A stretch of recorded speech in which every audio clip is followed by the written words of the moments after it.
আল্লাহর সাথে যদি কারোর কানেকশনটা ভালো থাকে, আলেম হোক আর সাধারণ মুসলমান হোক, যেই হোক, আল্লাহর সাথে কানেকশন এবং যোগাযোগটা যদি ভালো থাকে, বোঝাপড়াটা যদি ভালো থাকে, আল্লাহর সাথে যদি কথা বলে বলে কাজ করতে পারেন, সব কাজ জিজ্ঞেস করে করে আল্লাহরে করতে পারেন, হালাল বাসি বাসি করেন, হারাম থেকে বাসি বাসি চলেন, এইটা যদি করতে পারেন, তো এই দুনিয়ার সবচেয়ে বড় সুখী মানুষ আপনি। আপনার চাইতে বড় সুখী মানুষ আর নাই। অনেক ধনী মানুষকে আমি বলতে শুনেছি, তাদের কথা আমি জেনেছি, যারা বলে আফসোস করে যে বাবারে, এগুলো দেখছি সেগুলো দেখছি, মানে গরিব থাকিও দেখছি, ধনী হইয়াও দেখছি, মনের যে আসল শান্তি, তৃপ্তি, রুহানি প্রশান্তি, এটা একমাত্র একটু সেজদা দিতে পারলে, রুকু করতে পারলে, চোখের পানি ফেলতে পারলে, মালিকের সাথে কথা বলতে পারলে একটু হয়, এছাড়া আর কোথাও হয় না। আলা বিযিক্রিল্লাহি তাতমাইন্নুল কুলুব। এসির বাতাসে চামড়া ঠান্ডা হয়, মন ঠান্ডা হয় না। মন ঠান্ডা হয় আল্লাহর জিকিরে, আল্লাহর স্মরণে। এটা বুঝার মতো মানুষ দুনিয়াতে বেশি না কম? কম। তো এই জন্যই হবে যে নবীজি তো আগেই বলে গেছেন, জান্নাতে বেশি যাবে না জাহান্নাম বেশি যাবে? কাতার হবে ৭৩টা, জান্নাতে কয়টা যাবে? একটা যাবে। তাহলে বোঝা গেল এইগুলা বোঝার মতো মানুষের সংখ্যা কম থাকবে, এরাই জান্নাতে যাবে ইনশাআল্লাহ। আল্লাহ তাআলা আমাদেরকে কোরআনের পথে এবং হাদিসের পথে আসার তৌফিক দান করুন। আলেমদেরকে ভালোবাসবো তো ইনশাআল্লাহ। এই বড় আউলিয়ার একটা স্মৃতি আমার মনে পড়ে, আজকে না বলে পারছি না, আপনাদের জন্য শিক্ষণীয়। সেজন্য আমি দোয়ালিয়া মাদ্রাসায় যখন পড়ি, চন্দ্রগঞ্জ থেকে হাঁটি হাঁটি আসতাম, বশিকপুর স্বর্ণের বাড়ি পর্যন্ত যাইতাম, হাঁটি হাঁটি যাইতাম। বৃহস্পতিবারে আসতাম, আবার শনিবারে যেতাম। কত কিলোমিটার কি জানে আল্লাহ জানে, পিছিয়ে ছিলাম তখন। তো এই বড় আউলিয়ার এখানে চা দোকান ছিল কয়েকটা টিনের। একদিন হাঁটতে হাঁটতে এই পর্যন্ত আসছি, পরে ওই রাসুবায়ের আব্দুল মতিন মাস্টার নামে এক লোক ছিলেন, মারা গেছেন। ওই ভদ্রলোক রিক্সায় করে, উনি সরকারি চাকরি করতেন রামগতিতে। উনি যাওয়ার সময় আমাকে দেখেন যে ছেলেটা হাঁটে যেতেছে, ওনার পাশের বাড়ি আমার, তো আমার ডাকে রিক্সায় উঠে নিছে। তো এই যে রিক্সা উঠে নিছে বেচারা, আমার কাছে খুব ভালো লাগছে। হাঁটতেছি, ছোট মানুষ, আদর করে একটা মাদ্রাসা ছাত্র রিক্সায় উঠে নিছে, বাড়ি পর্যন্ত নিয়ে নামাই দিছে। এই ঘটনা কত সালের আল্লাহ জানে, আমি পিছিয়ে থাকতে ঘটনা। সে আব্দুল মতিন মাস্টার দুনিয়া থেকে অনেক আগেই চলে গেছে, কিন্তু ওই যে দৃশ্য, হাত দিয়ে ধরি রিক্সা উঠাই দেওয়া এবং আদর করে পাশে বসানো, এটা আমার চোখের সামনে এখনো ভাসতেছে। এবং ওই স্মৃতি যখনই মনে পড়ে, দিলের ভিতর থেকে একদম, যেটাকে বলে কি, অন্তরের গভীর থেকে যে দোয়া, এ দোয়া অটোমেটিক চলে আসে আলহামদুলিল্লাহ। শুধুমাত্র মাদ্রাসার ছাত্র বলে কোনো কথা না, যে কোনো মানুষের বিপদগ্রস্ত, অসহায় আছে, কষ্টে আছে, অভাবী মানুষ, ছোট মানুষ, বৃদ্ধ মানুষ, যে কোনো মানুষের উপকার করা এমন একটা ইবাদত, আল্লাহর প্রিয় পাত্র হওয়ার জন্য এর চাইতে বড় কোনো সুযোগ আর আহাব্বুন নাস ইলাল্লাহি আনফাহুম লিন-নাস। আল্লাহর কাছে সবচেয়ে প্রিয় মানুষ তারা যারা মানুষের উপকারে সবচাইতে বেশি আসে। এমন একটা কাজ একজনের করে দিলেন, সারা জীবন তার দিলের দোয়া পাইলেন, আল্লাহর কাছে আপনার আমলনামাতে সওয়াব জমা হতে থাকলো। আপনি কিভাবে এটা অর্জন করবেন বলেন? ওই ভদ্রলোক দুনিয়া থেকে কত আগে চলে গেছেন, তো আমি এখনো দোয়া করি মাঝে মধ্যে। মানে এমনও হয় যে মক্কায় হয়তো তওয়াফে বা অন্য কোনো আমলে আছে, হঠাৎ করে তার কথা মনে পড়ে যায়, কি আর এমন কাজ, রিক্সা উঠায় নিয়েছেন খালি রিক্সায়, কিন্তু এমন ভাবে দিলে গেঁথে গেছে যে দোয়া অটোমেটিক আসে। এরকম আরো বহু ঘটনা আপনাদেরও জীবনে কম বেশ আছে। এখান থেকে শিক্ষার বিষয়টা হলো যে বিশেষ করে ওলামায়ে কেরাম, মাদ্রাসার শিক্ষার্থী, তাদেরকে ভালোবাসতে হয়। তাদেরকে ভালোবাসবেন, যার সাথে যার মহাব্বত, তার সাথে তার কিয়ামত। কাদের সাথে দুনিয়াতে ঘুরতেছেন, কাদের পিছে ঘুরতেছেন, এর উপর নির্ভর করে কিয়ামতে আপনার গন্তব্য ঠিক হবে। আল্লাহ তাআলা আমাদেরকে, ওলামাদেরকে ভালোবাসার তৌফিক দান করুন। এই যে মাদ্রাসা বড় আউলিয়া দারুস সুন্নাহ নুরানিয়া হাফিজে মাদ্রাসা, এই মাদ্রাসা আপনাদের সন্তানদের ভর্তি করাবেন তো ইনশাআল্লাহ? রিজিকের চিন্তা করবেন না, রিজিকের চিন্তা করবেন না। মনে রাখবেন রিজিকের মালিক কে? আল্লাহ রাব্বুল আলামিন। আল্লাহ রাব্বুল আলামিন না খাওয়ায় রাখবেন না। আল্লাহ তাআলা তার পশু পাখি, সাধারণ কীট পতঙ্গকে যদি রিজিক দেয়, আপনি আশরাফুল মাখলুকাত, আপনার রিজিক আল্লাহ তাআলা অবশ্যই। শুধু রিজিকের ধান্দায় পড়ালেখা করা, এটা কখনো সুশিক্ষা হতে পারে।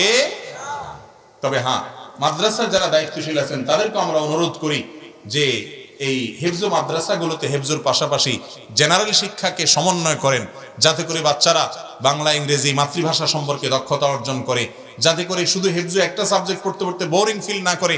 হেফজুখানা থেকে বাচ্চারা ঝরে পড়ে অনেক বেশি, নষ্ট হয় অনেক বেশি, হারিয়ে যায় অনেক বেশি। এর একটা কারণ হলো ওই যে ভোর রাত থেকে নিয়ে রাত 10টা পর্যন্ত একটা সাবজেক্ট শুধু পড়ান, এক তরকারি শুধু গরুর গোস্ত দিয়ে আপনারা যদি টানা 10 দিন ভাত খেতে দিই, আপনি তো পালায় চলে যাবেন শাকলতা খাওয়ার জন্য, ঠিক না ভাই? ঠিক ঠিক একইভাবে আল্লাহর কোরআন সারাদিন পড়াবেন, অন্য কিছু পড়াবেন না, এটা ঠিক সিস্টেম হতে পারে না।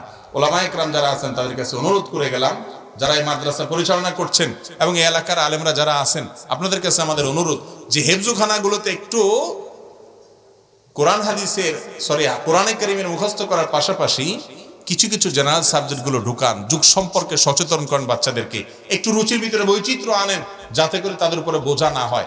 দেখবেন ইনশাআল্লাহ যেখানে এসে দিন দুনিয়া দুইটাই পাবে, অভিভাবকরা সেদিকে এমনি ছুটে আসবেন তো সবাই ইনশাআল্লাহ। আল্লাহ তাআলা আমাদেরকে আমলের তৌফিক দান করুন। ঐক্যের পথ পন্থা কি, বিষয় এতগুলো দিছেন আপনারা, টাইম 20 মিনিট 30 মিনিট, তো আমি যেটা টোকা পাই কইতেছি আর কি করব। ঐক্যের পথ এবং পন্থা কি ভাই? ঐক্যটা বাংলাদেশে না, শুধু সারা পৃথিবীতে সব সময় মুসলমানদের জন্য ফরজ একটা কাজ। ঐক্যবদ্ধ থাকাটা কি কাজ ভাই? ফরজ কাজ। আপনারা নতুন ফরজের কথা শুনছেন, নামাজ ফরজ শুনছেন, রোজা ফরজ শুনছেন, হজ যাকাত ফরজ শুনছেন, পর্দা ফরজ শুনছেন, আজকে আবার শুনলেন নতুন করে ঐক্যবদ্ধ থাকা কি ফরজ। দলিল ওয়াতাসিমু বিহাবলিল্লাহি জামিআন ওয়া লা তাফাররাকু, তোমরা আল্লাহর রশিকে মজবুত করে ধরো। নির্দেশ কার? অর্ডার কার? আল্লাহ অর্ডার করতেছেন সবাই মিলে তোমরা আল্লাহর রশিকে মজবুত করে ধরো। ওয়ালা তাফাররাকু, বিচ্ছিন্ন হইও না, গ্রুপে গ্রুপে বিভক্ত হইও না। তাহলে বিভক্ত হওয়া এটা গুনাহের কথা, ঐক্যবদ্ধ থাকা এটা ইবাদত এবং ফরজ কাজ। বুঝে আসছে? এই জন্য এই আবশ্যক ইবাদত, এই ওয়াজিব আমাদেরকে সম্পাদন করতে হবে, ঐক্যবদ্ধ থাকতে হবে। ঐক্যবদ্ধ থাকলে কি হবে? আল্লাহ তাআলা কোরআনে কারীমে বলেছেন, যদি ঐক্যবদ্ধ থাকো তাহলে তোমরা সফল হবে, সার্থক হবে। আর যদি তোমরা বিচ্ছিন্ন হয়ে যাও, ফাতাফশালু ওয়া তাযহাবা রিহুকুম, তোমরা ব্যর্থ হয়ে যাবে, ফেলিওর হয়ে যাবে এবং তোমাদের শক্তি শেষ হয়ে যাবে। মুসলমানদের দাম থাকবে না দুনিয়াতে যখন পৃথক পৃথক হয়ে যাবে। এই জন্য আমাদেরকে কি থাকতে হবে ভাই? ঐক্যবদ্ধ থাকতে হবে। এখন আপনি বলবেন, দলের নাম বলেন আপনার হুজুর, তাড়াতাড়ি ঐক্যবদ্ধ আমি কোন দলের নিচে আসি, তাই না? এটার অপেক্ষা করতেছেন আপনারা এখন। ভাই আল্লাহ বলছেন আল্লাহর রশিকে সবাই মজবুত করে ধরতে। কাকে ধরতে বলছেন? আল্লাহর রশি। এখন সব দলমতের লোক একটা করে ব্যানার আনি, কয় এটা আল্লাহর রশি, আমার এটা ধরে নানি, ঠিক না ভাই? ঠিক। মনে রাখবেন, একজন মুসলমান হিসেবে আমরা কোরআন এবং হাদিসকে অনুসরণ করি, এ ব্যাপারে কারো কোনো দ্বিমত আছে? সব দল মত চিন্তার আহলুস সুন্নাহ ওয়াল জামাতের সবাই আমরা কোরআন এবং হাদিসের অনুসারী, এ ব্যাপারে কোনো সন্দেহ আছে? আলহামদুলিল্লাহ, এই যে রশিদ পেয়ে গেছেন, এবার রশিদ হইল ধরবেন কোরআন এবং হাদিস। কোরআন হাদিস বুঝার ক্ষেত্রে আপনি একরকম বুঝছেন, আমি একরকম বুঝছি, উনি আরেক রকম বুঝছেন। এর কারণে যেন আমাদের মধ্যে মতভেদ হোক, দলভেদ যেন না হয়, মত পার্থক্য হোক, মত ভিন্নতা হোক, সেটা যেন, এই মতভিন্নতাটা যেন আমাদের ভিতরে দলভিন্নতা এবং গ্রুপবাজিতে নিয়ে না যায়। আমি মনে করব একটা জিনিসকে আমি একরকম বুঝছি, আমার ভাই আর একরকম বুঝছেন, উনি আরেক রকম বুঝছেন, কিন্তু আমরা সবাই বুঝছি কোনটা? কোরআন এবং হাদিস। এইরকম মন মানসিকতা নিয়ে চললে ইনশাআল্লাহ দেখবেন নিজেদের মধ্যে বোঝাপড়ার বেশি গরমিল হবে না। আল্লাহ তাআলা কিন্তু মানুষের বুঝের জন্য, বিশেষ করে যেখানে তার বুঝ, যেখানে তার ফাহাম এবং গবেষণার ভিতরে মতপার্থক্য হওয়ার সম্ভাবনার সুযোগ আছে, সেই ব্যাপারে আল্লাহ পাকড়াও করবেন না। আলী রাদিয়াল্লাহু তাআলা বলেছেন, ইল্লা ফাহমুন উতিয়াহু রাজুলুন মুসলিম, আমার কাছে স্পেশাল কিছু নাই, তবে একজন মুসলিম হিসেবে আমার একটা ফাহাম, একটা বুঝ আছে, যেটা হয়তো অন্য আরেকজনের নাই। এটা হতেই পারে। সবাইয়ের কি এক বুঝ হবে কোন রকম? কোনোদিন কিয়ামত পর্যন্ত হবে না। অনেকে বলে ঐক্যবদ্ধ হওয়া মানে হলো সবাই এক হয়ে যাওয়া। না ভাই, সবাই এক কিয়ামত পর্যন্ত সম্ভব না। সাহাবীদের ভিতরে মত পার্থক্য ছিল না? বিভিন্ন আমলের ক্ষেত্রে বিভিন্ন রকম আমল সাহাবীরা করতেন না? কিন্তু ওনারা আমাদের মতো এরকম গোমরা আর কাফের হওয়ার ফতোয়া এটা রাস্তা রাস্তা নিয়ে বেড়াইতেন না, ঠিক না ভাই? ঠিক। এখন তো আমাদের মন মতো না হলে, আমার দল মতো না হলে আমি পারলে 14 গোষ্ঠী উদ্ধার করি। ডক্টর খন্দকার আব্দুল্লাহ জাহাঙ্গীর রহমানুল্লাহ বলতেন, আমার দলের আমার মতের মানুষ হলে তার ভুল বেশরিয়তি কথাও আমার খুব ভালো লাগে, ওর ভিতরে অনেক রূহ খুঁজে পাই। আর আমার যদি ভিন্ন মতের লোক হয়, ভালোটা বললেও বলি যে এতে কি উদ্দেশ্য কইছে কে জানে, মতলব কি, এতে চুপা ভিতরে মনে আরেকটা আছে। ঠিক না ভাই? ঠিক। আল্লাহ তাআলা আমাদেরকে হেদায়েত নসিব করুন, বলুন আমিন। ওমর রাদিয়াল্লাহু তাআলা আনহুর একটা উক্তি আছে ভাই, উনি বলেছেন ওহিদ দুয়ার বন্ধ হয়ে গেছে, আল্লাহ তাআলা আমাদেরকে কারোর অন্তর ফাঁড়ার সুযোগ, ক্ষমতা, অধিকার কোনোটাই দেয় নাই। আমরা মানুষের জাহির দেখবো, বিশ্বাস করব, কারোর বাতেন খারাপ থাকলে সে তার মালিকের সাথে বোঝাপড়া করবে। কিন্তু না, আমরা এক একজন স্পাই। এখন কি আছে এই মিয়ার ভিতরে বার করে ছাড়ে দিন, এই মিয়া উর্ফিদি না করছে, ভিতরে করেন, এ রোগ আমাদের আছে না নাই? আল্লাহ তাআলা আমাদেরকে হেদায়েত দান করুন, বলুন আমিন। তাহলে আমরা এক মতের এক চিন্তার মানুষ হয়েও অন্য চিন্তার মানুষকে ভালোবাসা যাবে কি যাবে না? বরং ভালোবাসতে হবে, কারণ তার রব এক, আমার রব এক, তার যে কেবলা আমারও কেবলা সেটা, তার যিনি রাসূল আমার রাসূল তিনি, তার কোরআন হাদিস আমার কোরআন হাদিস এক, আমাদের সব ক্ষেত্রে এক। সামান্য দুই চারটা বিষয় মত পার্থক্য থাকবে, এটাই স্বাভাবিক। সবার বুঝে একরকম হবে, কিয়ামত পর্যন্ত সেটা সম্ভব হবে না। এটাকে আব্দুল্লাহ জাহাঙ্গীর রাহিমাহুল্লাহ বলতেন ইত্তিহাদ মাআল ইখতিলাফ। মত পার্থক্য থাকা সত্ত্বেও আমরা ঐক্যবদ্ধ থাকবো। এ ভাই, এক বাপের দুই তিন ছেলে, আপনারা বিভিন্ন বিষয় মত পার্থক্য থাকে না? এক ভাই কয় এটার দোতলা করুন, আরেক না আরেকজনকে ওইটা ওইখান দিয়ে করুন, গন্ডগোল হয় না? বুঝুর বেশ কম হয় না? এই জন্য কি ভাই ভাই মারামারি করে বাইর হয়ে যাওয়া জায়েজ আছে? ঠিক একই ভাবে আমাদের মত পার্থক্য, মতভিন্নতা এটা হতে পারে, কিন্তু এটার কারণে আমাদের মধ্যে গ্রুপবাজি হবে, একে অন্যের বিরুদ্ধে আমরা শক্তি ক্ষয় করবো, এই সুযোগ নাই। মত পার্থক্য কেন হয় জানেন? এর অনেক কারণের ভিতরে একটা বড় কারণ হলো চলমান চ্যালেঞ্জ সম্পর্কে সচেতনতা না থাকা। ইসলামের বিরুদ্ধে কি কি চলছে সেগুলো যদি আপনি জানতেন, তাহলে বলতেন আরে আমরা তো ভাই ভাই করে মিলেমিশে চলতে পারি, ওনার সাথে আমার হাজারো মত পার্থক্য আছে, কিন্তু আমাদের টার্গেট তো এক জায়গায়। ইবলিস যেটা আদু ও মুবিন, আল্লাহ কোরআনে গোটা কোরআনের শত্রু হিসাবে মানবতার একজনকে শুধু চিহ্নিত করেছে, সেই ইবলিস এবং তার দোসররা কি কি কাজ করে এগুলো যদি আমরা টের পাইতাম, তখন বলতাম ভাই আপনি কোন এমনে ঢেল মারবেন, আমি কই এমনে ঢেল মারবো, অসুবিধা নেই, আপনিও মারেন আমিও মারি, জায়গা মতো মারি, আপনি আমারে মারিয়েন না আমি আপনারে মারবো না। ঠিক না ভাই? ঠিক। এখন আমাদের মুসলমানদের অবস্থা হয়েছে কি, যেই জায়গায় সবাই মিলে মারবো সেটা না মারি, আমি হেমিয়ারে মারি, কই হেমিয়া বাতিল, হেমিয়া আবার আমারে মারে, কই আমি বাতিল, মধ্যে দিয়ে শয়তান আসে, কয় ঠিক আছে তোরা কর। ঠিক না ভাই? ঠিক। ভাইরা আমার, আপনারা আব্দুল্লাহ জাহাঙ্গীর রাহিমাহুল্লাহর কথাগুলো বেশি বেশি শুনবেন। উনি বলতেন যে অমুক দল কি করলো, অমুক গ্রুপ কি করলো, অমুক হুজুর কি করলো, এগুলোর পিছনে আপনারা পড়বেন না। কবরে কি আল্লাহ জিজ্ঞাসা করবে যে কে কি করছে? না, আপনারটা আপনারা জিজ্ঞাসা করবে। আপনি কি আমল করলেন এটা আল্লাহ তাআলা জিজ্ঞাসা করবেন। জীবনে 4 রাকাত নামাজ পরিপূর্ণ মনোযোগ দিয়ে পড়তে পারেন না, 4000 চিন্তা আসে, সেখানে আপনি আরেকজনের নিয়ে চিন্তা করেন কিভাবে জবাব দিতে, আপনারটা আপনাকে করতে হবে। আপনি অন্যের থেকে ভালোটা নেন, আর নিজের ভিতরে খারাপ কি আছে সেটা নিয়ে চিন্তা করেন। আল্লাহ রাব্বুল আলামিন কোরআনে কারীমের একটা সূরাতে অনেকবার শপথ করেছেন, এত শপথ কোথাও করেন নাই। এই শপথগুলো সবগুলো করে সবচেয়ে বেশি সংখ্যকবার শপথ করেছেন আল্লাহ তাআলা কোরআনে, ওয়াশ-শামসি ওয়া দুহাহা, এই সূরাতে যত সম্ভব। এতবার শপথ করার পর আল্লাহ তাআলা তার বড় বড় সৃষ্টির নামে শপথ করে বলেছেন যে ক্বাদ আফলাহা মান যাক্কাহা, যে নিজেরে শুদ্ধ করতে পারলো, নিজেরটা নিজে ঠিক করতে পারলো, আমি জান্নাতের পথে আসি না জাহান্নামের পথে আসি, এই জিনিসটাকে নিরূপণ করে যে নিজের সংশোধন করতে পারলো, আত্মশুদ্ধি করতে পারলো, এই ব্যক্তি শেষ হাসি হেসে বললো, এই ব্যক্তি আসল সফল হয়ে গেল। আর নিজের নফসকে, নিজেকে যে কলুষিত করলো, সংশোধন করতে পারলো না, সে লুজার হয়ে গেল। নিজের চিন্তা করতে হবে।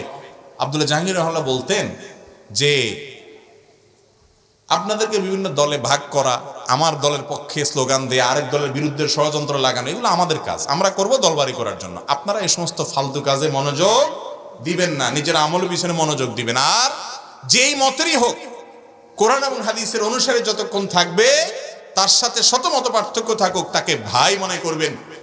হযরত হারদুই হযরত রাহিমাহুল্লাহ ছিলেন থানবী রাহিমাহুল্লাহর অত্যন্ত কাছের একজন শিষ্য, আবরারুল হক সাহেব রাহিমাহুল্লাহ। তিনি বলতেন दीन के हर काम करने वालों को रफीक समझो, फरीक ना समझो। স্বর্ণের অক্ষর লেখার মতো একটা কথা। दीन के हर काम करने वालों को রফিক সমঝো, যারা দ্বীনের কাজ করে, ইসলামের উন্নতি চায়, তাদের সবাইকে বন্ধু মনে করবা। ফরিক না সমঝো, গ্রুপ বা তোমার বিরুদ্ধের আরেকটা দল মনে করবা আপনি কাজ করার জন্য একটা প্ল্যাটফর্ম পছন্দ, এক পন্থার আলেমদের কথাগুলো পছন্দ, কোরআন হাদিসের বেশি নিকটবর্তী মনে হয়, পছন্দ বলতে নিকটবর্তী মনে হয়, আপনি সেটা অনুসরণ করেন, অসুবিধা নেই। কিন্তু অন্যদের বিরুদ্ধে শক্তি ক্ষয় করবেন। যদি শক্তি ক্ষয় করেন তাহলে ওই ইবলিস দূর থেকে হাসবে যে হেরা হেরা কামড়া কামড়ি করতেছে, শক্তি সেখানে ব্যয় হয়ে যাচ্ছে। ঠিক না বে ঠিক? এদেশের মানুষ এত বেশি ঐক্য চায়, দুই চিন্তার তিন চিন্তার আলেম একসাথে যদি কোথাও একত্র হয় আর ছবি তুলে ফেসবুকে দেয়, পাবলিক লাইকের বন্যায় ভাষায় দেয়। কারণ পাবলিক চায় হুজুর একটু একত্র হোক। পাবলিক জানে 1 কেজি ব্যাং আপনার পাল্লা উঠে মাপা সম্ভব, কিন্তু 10 জন 10 চিন্তার হুজুর একত্র করা সম্ভব না। ঠিক না বেঠিক? ব্যাং 1 কেজি মাপা সোজা কাম না কঠিন কাম? কাঁকড়া কঠিন কাম না সোজা কাম? কচ্ছপ 1 কেজি মাপা সোজা কাম না কঠিন কাম? কিন্তু এই কঠিন কামটাও এত কঠিন না যত কঠিন কয়েক চিন্তার আলেমদের একসাথে বসে হাসানো খাওয়ানো। ঠিক না বেঠিক? এর মানে হলো সাধারণ মানুষ আলেমদের কাছাকাছি আসা পছন্দ করে, ইসলামও সেটা বলে। আমরা একটু মনে প্রাণে দোয়া করি আল্লাহ তাআলা আমাদের উলামাদের মনগুলোকে কাছাকাছি করে দেখ, বলুন আমিন। আমাদের সাধারণ মানুষের কিছু দায়িত্ব আছে ভাই। 1 নম্বরের দায়িত্ব হলো আগুনে ঘি ডালবেন না। আগুনে ঘি ডালা বুঝেননি? আগুনে ঘি ডালা বুঝেন না? আহা, এক্ষেত্রেও আব্দুল্লাহ জাহাঙ্গীর রহমাল্লাহ বলতেন, ওনার কথাটা বেশি বলা হয়ে যাচ্ছে আমার, এর মানে এই না যে উনি সারা দেশে আলেম নেই, বহু আলেম আছেন, আমি ওনার কথাটা বেশি শুনছি সেজন্য হয়তো বেশি মনে পড়ে। আপনি আরেকটা বলেন আলহামদুলিল্লাহ। হারদি হযরত রহমাতুল্লাহ কথা তো কোট করলাম। তো উনি বলতেন যে আমি পারবো না এদেশের হাজার হাজার মতের মানুষকে একত্র করতে, এই ক্ষমতা আমার নাই। তবে একটা কাজ আমি পারবো, সেটা হলো আমার দ্বারা যেন দূরত্ব আর একটু না বাড়ে সেই চেষ্টাটা আমি করতে পারবো। এটা করতে পারবো না আমরা ইনশাল্লাহ? সেটা কিভাবে করবেন? সহজ বুদ্ধি। এক হুজুরের গোষ্ঠী উদ্ধার চলতেছে ফেসবুকে, আপনি সেখানে যোগ দিবেন না। কথা বুঝতে পারছেন? একবারে ছাঁচা চোলা কথা। এক হুজুরের গোষ্ঠী উদ্ধার চলতেছে, অন্য হুজুরের মুরিদরা, অন্য হুজুরের ভক্তরা এই হুজুরের দৌড়ছে, এই হুজুর এটা কেন বলছে, ওইটা কেন বলছে, সে অমুকের দালাল তমুকের খালাল শুরু করছে মনে করেন। আপনিও কমেন্টে গিয়ে যুদ্ধে নামে গেলেন, শয়তান আপনারা বুঝাইলো হ্যাঁ জিহাদ হক তুমি প্রতিষ্ঠা করতেছো। এটা আসলে ইবলিসের মিশন প্রতিষ্ঠা করতেছেন। ঠিক না ভাই? ঠিক। এক হুজুর আনাইয়া অন্য হুজুরের গোষ্ঠী উদ্ধার করেন মাহফিলে, এরপরে পাশে আরেকটা মাহফিল দিয়ে ওই হুজুরের আবার গোষ্ঠী উদ্ধার করলেন। আপনাদের লাভ কি হলো? তাহলে আপনারা এই সমস্ত আকাম থেকে বেঁচে থাকবেন, এর মাধ্যমে ঐক্যের ভিত গড়ে উঠবে ইনশাআল্লাহ। আমাদের মুফতি কাজী ইব্রাহিম সাহেব একটা কথা প্রায় বলতেন, ফাক্কাহাল্লাহু আসরাহ, আল্লাহ ওনাকে আমাদের মাঝে নিরাপদে ফিরিয়ে নিয়ে আসুক আবার। তিনি প্রায় বলতেন যে বাবুরে, ওই ঢাকা শহরের পাশে যে বুড়িগঙ্গার নদীর পানি দেখছেন নি, কি বিশ্রী নোংরা কালো ময়লা গন্ধ। উনি বললেন ওই পানিও পানি, ওই পানিও পানি। পানি হিসেবে এটা আমাদের প্রয়োজন আছে। এক সময় এইটাই হয়তো রিফাইন করে যদি নেওয়া যায়, এটা আবার ব্যবহার উপযুক্ত হয়। কিন্তু পানিকে যদি আপনি মাটির সাথে তুলনা করেন তাহলে সেটা চলবে না। আলেম ভুলের মধ্যে আছে, একসময় আল্লাহ তাআলা সংশোধন করাই দিবেন, আমরা দোয়া করবো ইনশাআল্লাহ।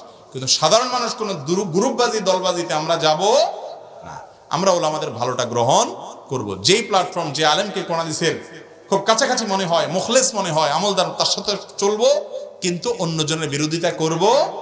আপনার হুজুর যদি আরেকজনের পিছে লাগে তাহলে বুঝবেন হুজুর এর নাম্বারে সমস্যা আছে। কোন মুসলমানের পিছে লাগা মানুষ কখনো কি হয় না, ভালো হয় না। হ্যাঁ, সংশোধনের পদ্ধতি আছে, সেটা ভিন্ন জিনিস। আল্লাহ বলেছেন ওয়ালা তাজাসসু, কারোর পিছে লাগিও না। নবী সাল্লাল্লাহু আলাইহি ওয়াসাল্লাম বলেছেন ওয়ালা তাদাবারু।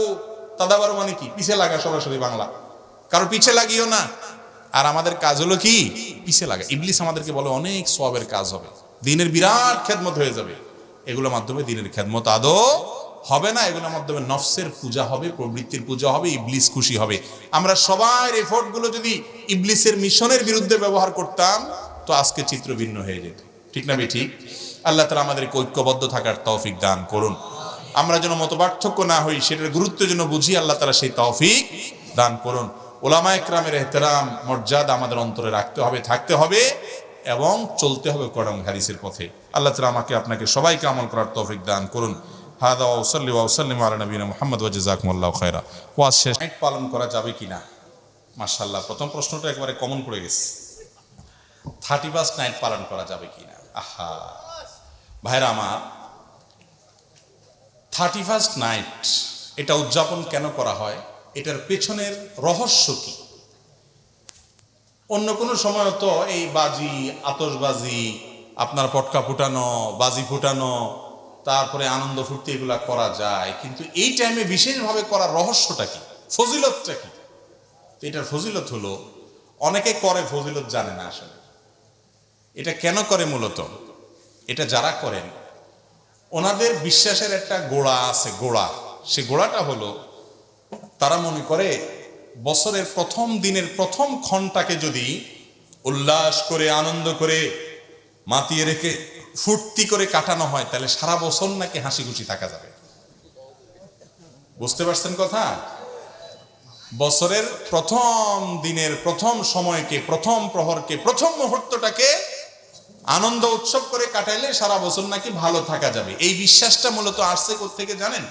এই বিশ্বাসটা আসছে পেগানদের থেকে। পেগান প্রকৃতি পূজারী বুঝেন? রাতের পূজা করে, দিনের পূজা করে, সময়ের পূজা করে, বিভিন্ন সৃষ্টির পূজা করে।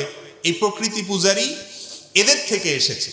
আমাদের দেশেও এক সময় ছিল, বৃষ্টি আসে না তো কি করে? কাদা গায়ে মাখে। কাদা গায়ে মাখলে কি হবে? বৃষ্টি আসে যাবে, মানে এই বৃষ্টি তোমার কাছে প্রার্থনা করি। আবার অনেকে বলে এসো হে বৈশাখ, এসো এসো, বলে না? বৈশাখী কি কথা শুনে? কিন্তু তারপরেও ডাকে, আছে না নাই? শুধু ডাকানি। আবার বলে যে আমাদেরকে পবিত্র করে দিয়ে যাও বৈশাখে পবিত্র করতে পারে? এই কথাগুলো আবার এমন লোকেরা বলে যারা নিজেদেরকে দাবি করে বিজ্ঞান মনস্ক। ওনারা ধর্ম টর্ম মানে না, কারণ বিশ্বাস টিশ্বাস ওনারা করতে রাজি না। ওনারা সবকিছু লজিক্যাল এবং আপনার যুক্তি নির্ভর, সেগুলোকে শুধু ওনারা গ্রহণ করেন। যুক্তিতে না ধরলে ওনারা গ্রহণ করেন না। বছরের প্রথম প্রহর ভালো হলে সারা বছর ভালো যাবে, এটা কোন যুক্তিতে আছে, কোন বিজ্ঞানে আছে বলেন? এই বিজ্ঞান মনস্যা যখন এরকম অবৈজ্ঞানিক কাজ করে, তখন তাদের জন্য আমাদের মায়া হয়, করুণা হয়। আমরা তাদেরকে দোয়া করি, দাওয়াত দিয়ে আহ্বান করি ইসলামের সুশীতল ছায়া আসার জন্য। আল্লাহ আমাদের ভাইদেরকে আসার তৌফিক দান করুন। এক সময় আমাদের দেশে মানুষের মধ্যে এই ধারণা ছিল, এখনো আছে অনেক গ্রামাঞ্চলে, যে দোকানদার প্রথম কাস্টমার যদি বাকি চায় তো বলে যে আজকে যাত্রা শেষ। আসেনি এগুলো এখনো? প্রথম কাস্টমার এসে যদি বাকি চায়, তাহলে আজকের দিনটা এইভাবেই যাবে মনে হয়। ওই যে প্রথম খারাপ হয়েছে জন্য সারাদিন খারাপ যাবে।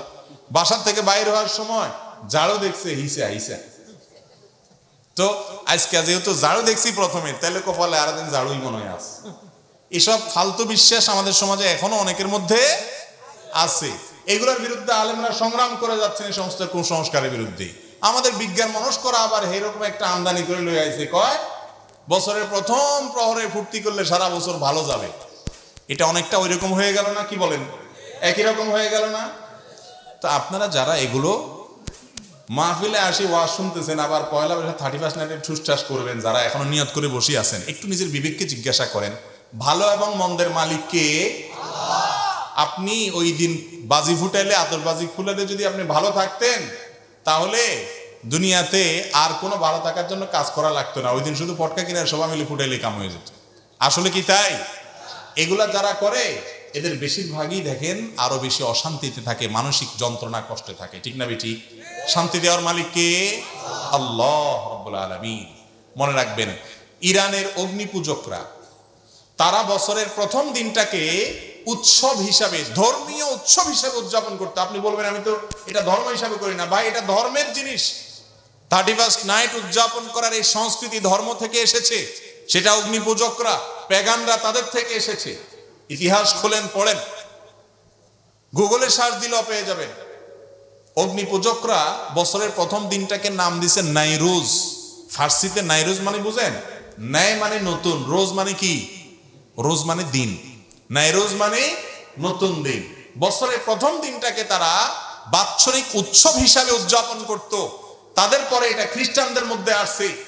আজ আমরা দিশেহারা মুসলমানরা তাদের দলে চলে গেছি। আপনার আমার প্রিয় নবী সাল্লাল্লাহু আলাইহি সাল্লাম সেই 1450 বছর আগে সাবধান করে গেছেন, লা তাত্তাবিউন্না সুনানা মান কানা ক্বাবলাকুম শিবরান বিশিবরিন ওয়া যিরাআন বিযিরা। তোমরা তোমাদের পূর্বসূরীদের অনুসরণ করবে, অন্ধ অনুসরণ। তারা যদি 1 বিঘত আগায় জাহান্নামের দিকে, তোমরা সেদিকে 1 বিঘত আগাবা। 1 হাত গেলে 1 হাত যাবা, যদ্দূর যাবে অদ্দূর যাবা।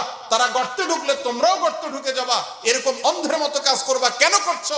নিজের বিবেককে জিজ্ঞেস করে কোনো উত্তর পাবা না, তারপরেও করছো কারণ তারা সবাই করে। জিজ্ঞাসা করা হয় রাসূলুল্লাহ কারা যাদের অনুসরণে মুসলমানরা এরকম অন্ধের মতো করবে? নবীজি বলেছেন কারা আর হবে?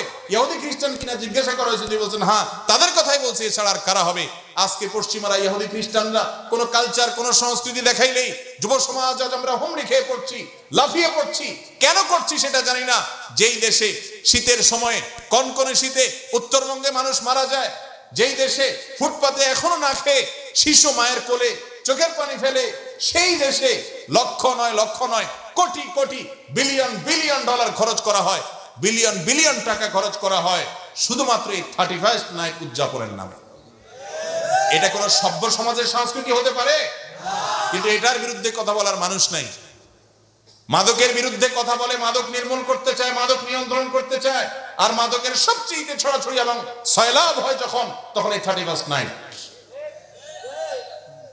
যুব সমাজকে ভালো থাকতে বলেন, যুব সমাজকে সুপথে আসতে বলেন, তাদেরকে বিপদগামিতা থেকে রক্ষা করার কথা বলেন, ইফটিজিং কমাইতে বলেন, ধর্ষণ কমাইতে বলেন, অসামাজিক কর্মকাণ্ড কমাইতে বলেন, অপরাধ প্রবণতা কমাইতে বলেন।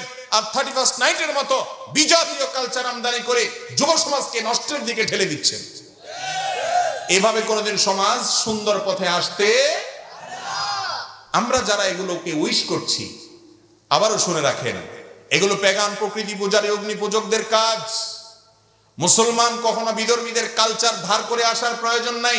আপনি মিসকিন নন, আপনি সমৃদ্ধ, আপনি সচ্ছল। যে কালচার আপনাকে মুহাম্মদুর রাসূলুল্লাহ দিয়ে গেছেন, বছরে 2টা উৎসব দিয়ে গেছেন, সেই উৎসবের শিক্ষাটা একটু দেখেন। ঈদুল ফিতরে আপনি আগে গরিবের ঘরে সাদকাতুল ফিতর পৌঁছান, তারপরে ঈদের গাহে গিয়ে ঈদগাহে গিয়ে আনন্দ করেন। আমার রাসূল সাল্লাল্লাহু আলাইহি সাল্লাম শিক্ষা দিয়েছেন, আগে ত্যাগ করেন তারপরে ভোগ করেন। কোরবানির পশু জবাই করেছেন, আরেকটা ঈদ ঈদুল আজহা, সেখানে কোরবানির পশু গোশত গরিবের বাসায় পৌঁছান, আপনিও খান, ত্যাগ করেন তারপরে ভোগ করেন। এ হলো ইসলামের শিক্ষা। আর এই সমস্ত 31st নাইটের কালচারের শিক্ষা হলো ভোগ করো, ভোগ, আতশবাজি করো, ফুর্তি করো, বদমাইশি করো, হারামের ভিতরে হাবুডুবু খাও, নেশায় বুধ হয়ে যাও, হোটেলের বিভিন্ন প্যাকেজ আছে সেগুলো বুকিং দাও, পাগল এবং উম্মাদের মতো ভোগ করতে থাকো। ত্যাগের কোন শিক্ষা 31st নাইটে আছে? এই সমস্ত উৎসবে আছে? এমনিতেই যুব সমাজ আজ বিভ্রান্ত, এমনিতেই মোরালিটি নাই, এমনিতেই নীতি নৈতিকতা নাই, এমনি দিশেহারা, অস্থির, তারা কোনো পথ নির্দেশ পাচ্ছে না। আমাদের এই প্রাণের যুবকদেরকে যদি আবারও ভোগবাদী করে তোলা হয়, এমনি ভোগবাদের মধ্যে গোটা সমাজ হাবুডুবু খাচ্ছে, সেখানে ভোগের জন্য যদি আবার দিবস ঠিক করে, আনুষ্ঠানিকতা ঠিক করে যুবকদেরকে যদি জাহান্নামের দিকে ঠেলে দেওয়া হয়, এই সমাজের মানুষের মধ্যে মনুষ্যত্ব থাকবে না, সব পশুতে পরিণত হবে। ভাইরা আমার, আজ যুবকরা ত্যাগ জানে না। আজ মা বাপ শিখায় না যে গরিবের ঘরে এটা নিয়ে যাও। এদেশের মানুষের সংস্কৃতি ছিল, কালচার ছিল, ইসলামের শিক্ষা ছিল। নবী সাল্লাল্লাহু আলাইহি সাল্লাম বলেছেন, তোমার বাসায় গোশত রান্না হলে ঝোলটা বাড়ায় দাও। সেই 1450 বছর আগের বাস্তবতা এটা বলেছেন। কেন? যে তোমার প্রতিবেশীর নাকে ঘ্রাণ গেলে তার সন্তানরা কষ্ট পাবে, একটু ঝোল হলেও দিও তাকে।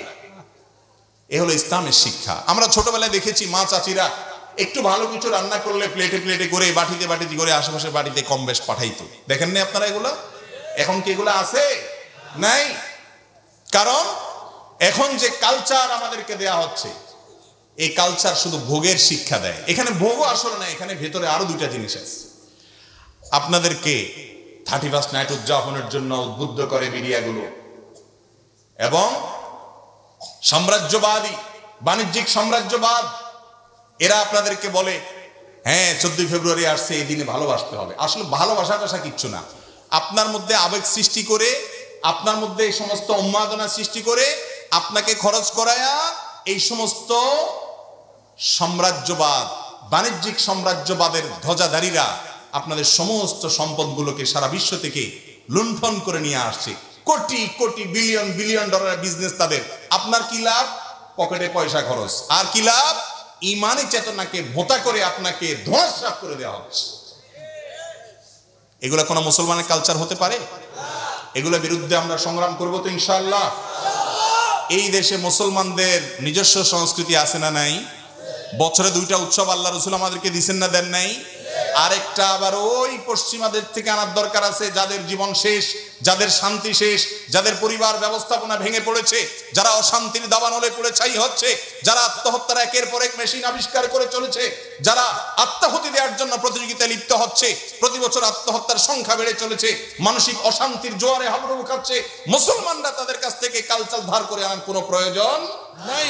যারা এদেশে সেগুলোকে নিয়ে আসে তারা এদেশের বন্ধু নয়, তারা এদেশের শত্রু, তারা যুব সমাজের শত্রু, তারা এদেশের কৃষ্টি কালচারের শত্রু, তারা এদেশকে ধ্বংস করতে চায়।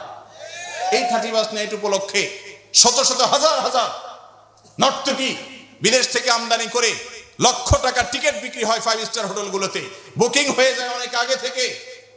এই দেশে এরকম বেলেল্লাপনা, এরকম অশ্লীলতা ছড়িয়ে পড়তে পারে না।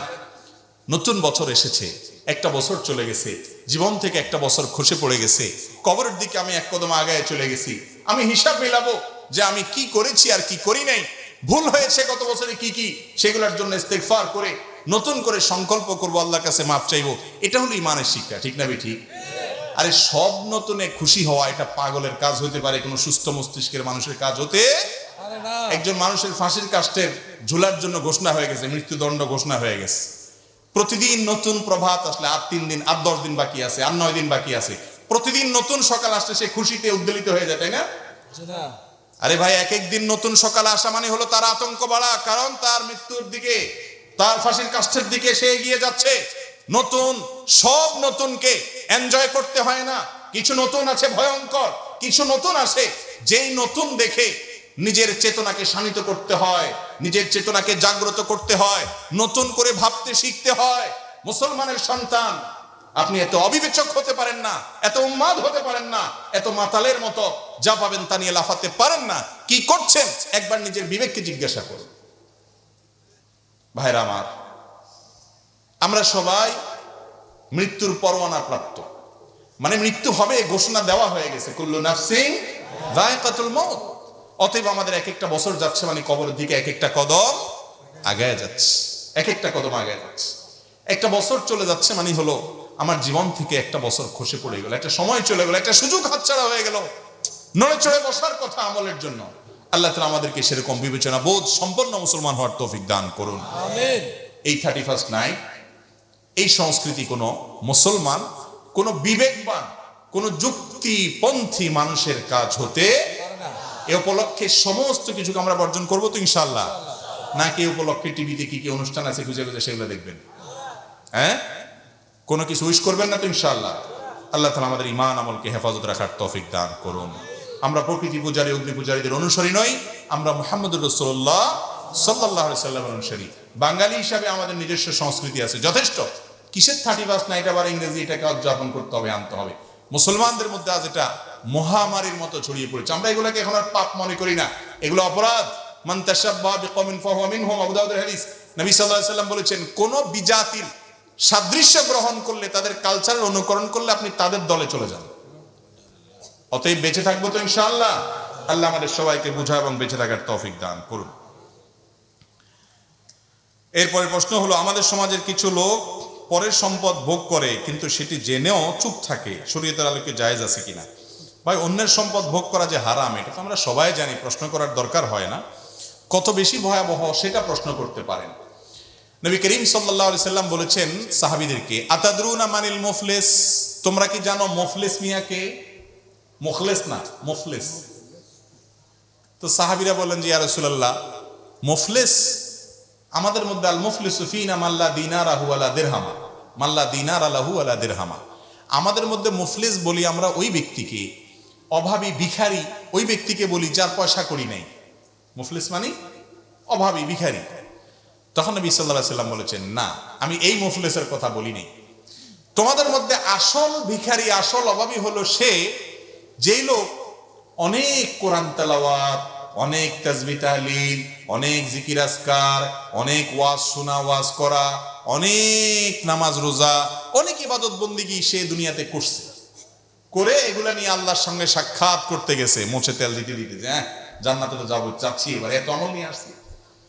এরপরে সে ওই আমলের পাহাড় নিয়ে হাজির হওয়ার পর দুনিয়াতে কারোর আইল ঠেলছিল, কারোর জমি মারছিল, মাপে কাউকে ওজন কম দিয়ে দিছিল, দোকানদার ছিল, সরকারি অফিসে চাকরি করছে, ঘুষ খাইয়া ফাইল আটকায় দিছিল, ঘুষের কারণে ফাইল আটকায় দিছিল।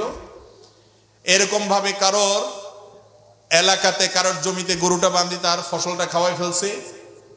যেখান থেকে যেমনে পারছে, যারে যেমনে পারছে ল্যাং মারি মারি মানুষের সম্পদ অন্যায় ভাবে আত্মসাৎ করেছে এবং আরো বিভিন্ন ভাবে মানুষকে অপমান করেছে, মানুষের হক নষ্ট করছে। এই লোকগুলো সব সেদিন উঠবে কিয়ামত দিন, আয়েশা বলবে, আল্লাহ এই লোক তো মাশাআল্লাহ অনেক আমল টামল নিয়ে হাজী সাহেব, গাজী সাহেব, হুজুর সাহেব সাজিয়ে আসছে, ভালো কথা, আমার একটা পাওনা আছে তার কাছে, আল্লাহ দুনিয়াতে পাই নাই, আজকে তো সব বিচার হবে।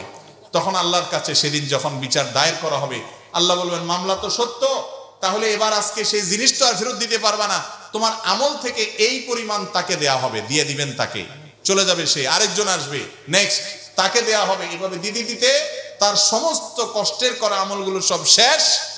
এরপরেও তার পাওনাদার রয়ে গেছে, এবার আল্লাহ তাআলা বলবেন, পাওনাদারদের পাপের বোঝা তাহলে তুমি নাও বিনিময়ে, সেগুলো এবার নিতে নিতে তখন জাহান্নামের দিকে উষ্ঠা মেরে ফেলে দেওয়া হবে তাকে।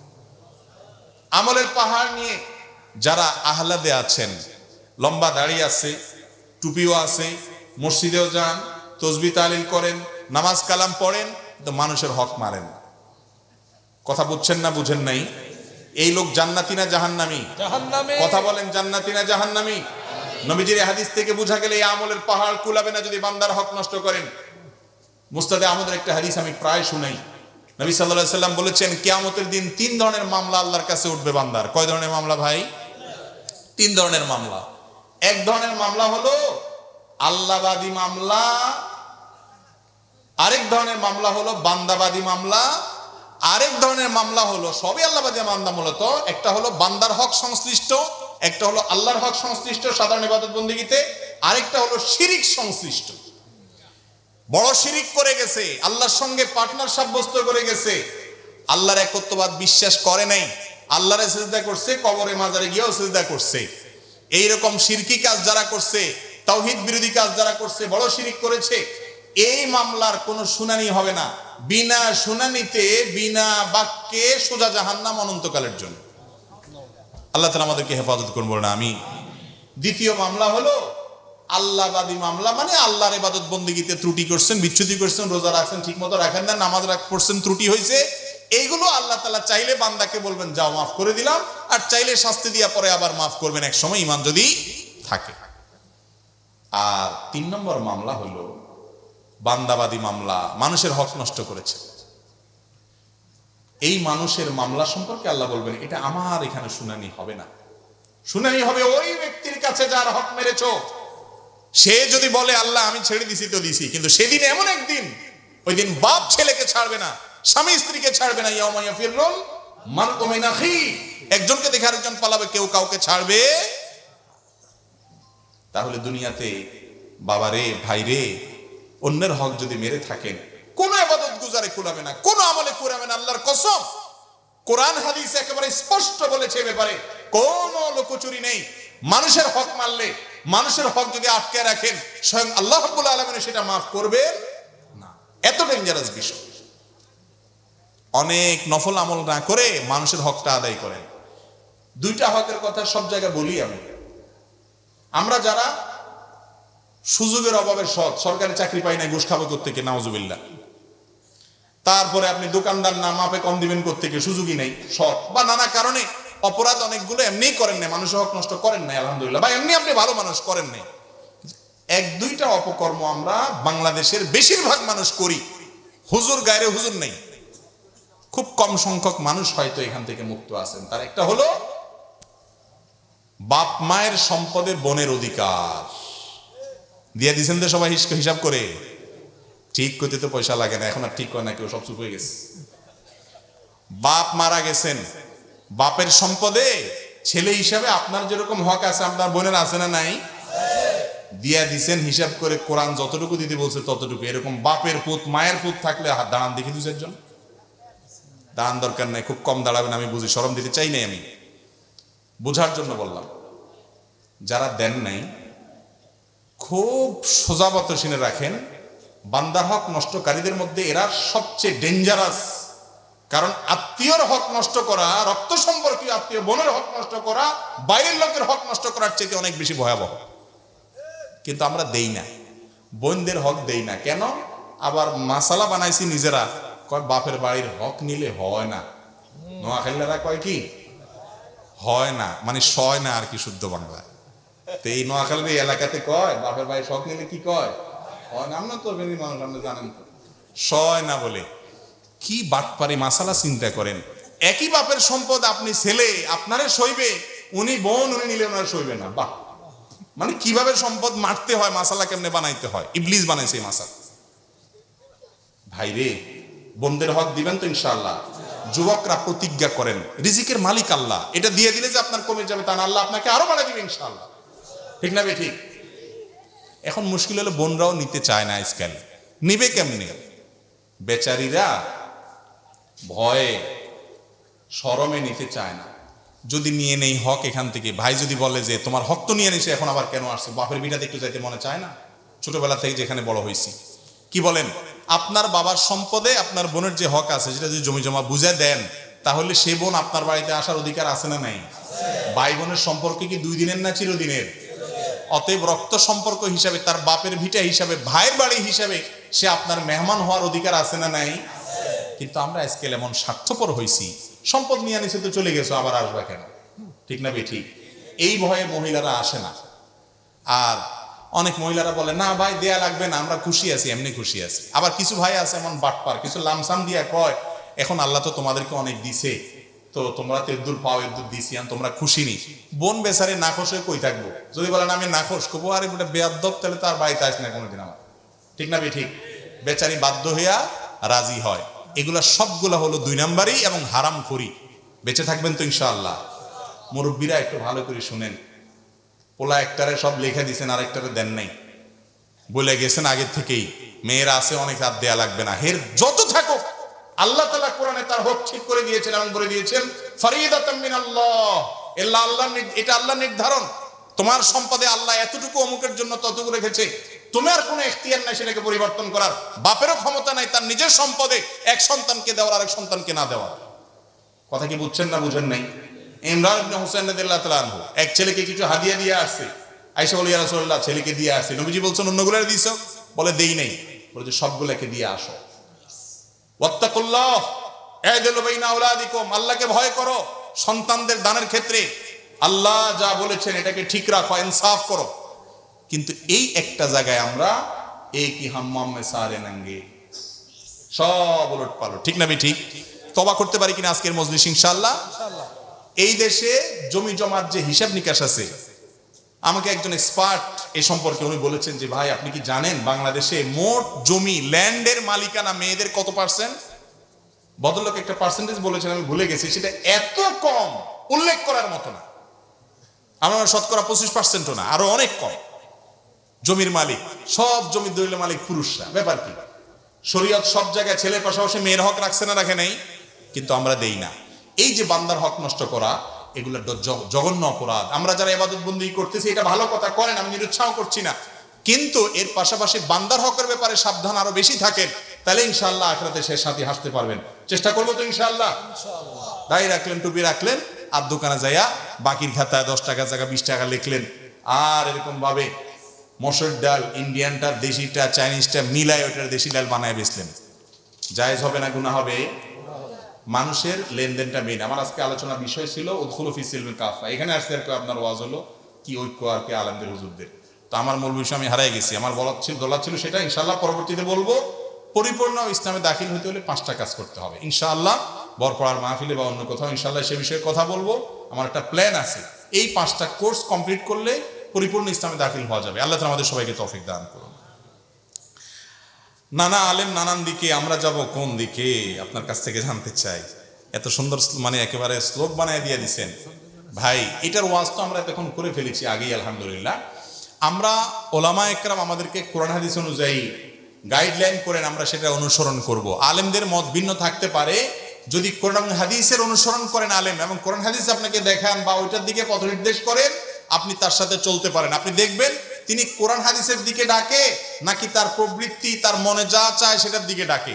কোরআন হাদিস দিয়ে ডাকে, এরকম আলেমের কথা শুনতে অসুবিধা নাই। কিছু মানুষ আছে আবার একেবারে আলেমদেরকে ধুইয়া মুইসা তাদেরকে বাদ দিয়া বলে না না সব বাদ, হুজুররা সব নষ্ট হয়ে গেছে, নিজে কোরআন হাদিস পড়ো। কোরআন হাদিস আপনি কার কাছ থেকে শিখবেন ভাই? আলেম লাগবে কি লাগবে না?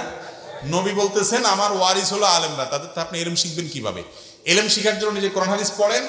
আলেমদের সাহচর্য জরুরি, মনে রাখেন। অবশ্যই কোরআন সুন্নাহপন্থী আলেম, আমি বেদাতি আলেমের কথা বলছি, কিন্তু সাহচর্য জরুরি। আজকাল অনেক ভাইরা বাংলা 2-4টা হাদিস পড়েই নিজেদেরকে এমন পণ্ডিত বানাইছে যে আলেমদের সোহবত সান্নিধ্যের কোনো প্রয়োজন তারা মনে করে। এরা দল্লু ফাদাল্লু, নিজেরাও গোমরাহ হয়, অন্যদেরকেও গোমরাহ করে। সাধারণ মানুষ, বিশেষ করে যুবকরা কোরআন হাদিস পড়ে, এটা তো আনন্দের কথা, আলহামদুলিল্লাহ। এরা ফালতু বই ছেড়ে কোরআন হাদিসে আসছে, আমরা তাদেরকে অ্যাপ্রিসিয়েট করি। সাথে সাথে অনুরোধ করি যে এর পাশাপাশি আপনি কোরআন এবং হাদিসপন্থী কোন সুন্নাহ এর প্রকৃত অনুসারী আলেমের তত্ত্বাবধানে, একজন বা একাধিকের তত্ত্বাবধানে থাকেন, পরামর্শ নেন। নিজেকে স্বয়ং সম্পূর্ণ মনে করবেন না। আপনার সম্ভবত থানভীর রহমতুল্লাহ বলতেন, जो आपने आपको मुस्तकिल बिज़ात समझते हैं वो मुस्तकिल बज़ात है। যে নিজেকে স্বয়ং সম্পূর্ণ মনে করে ও আসলে কোনো ভালো মানুষ না, সে খারাপ মানুষ, সে বুঝতে পারতেছে।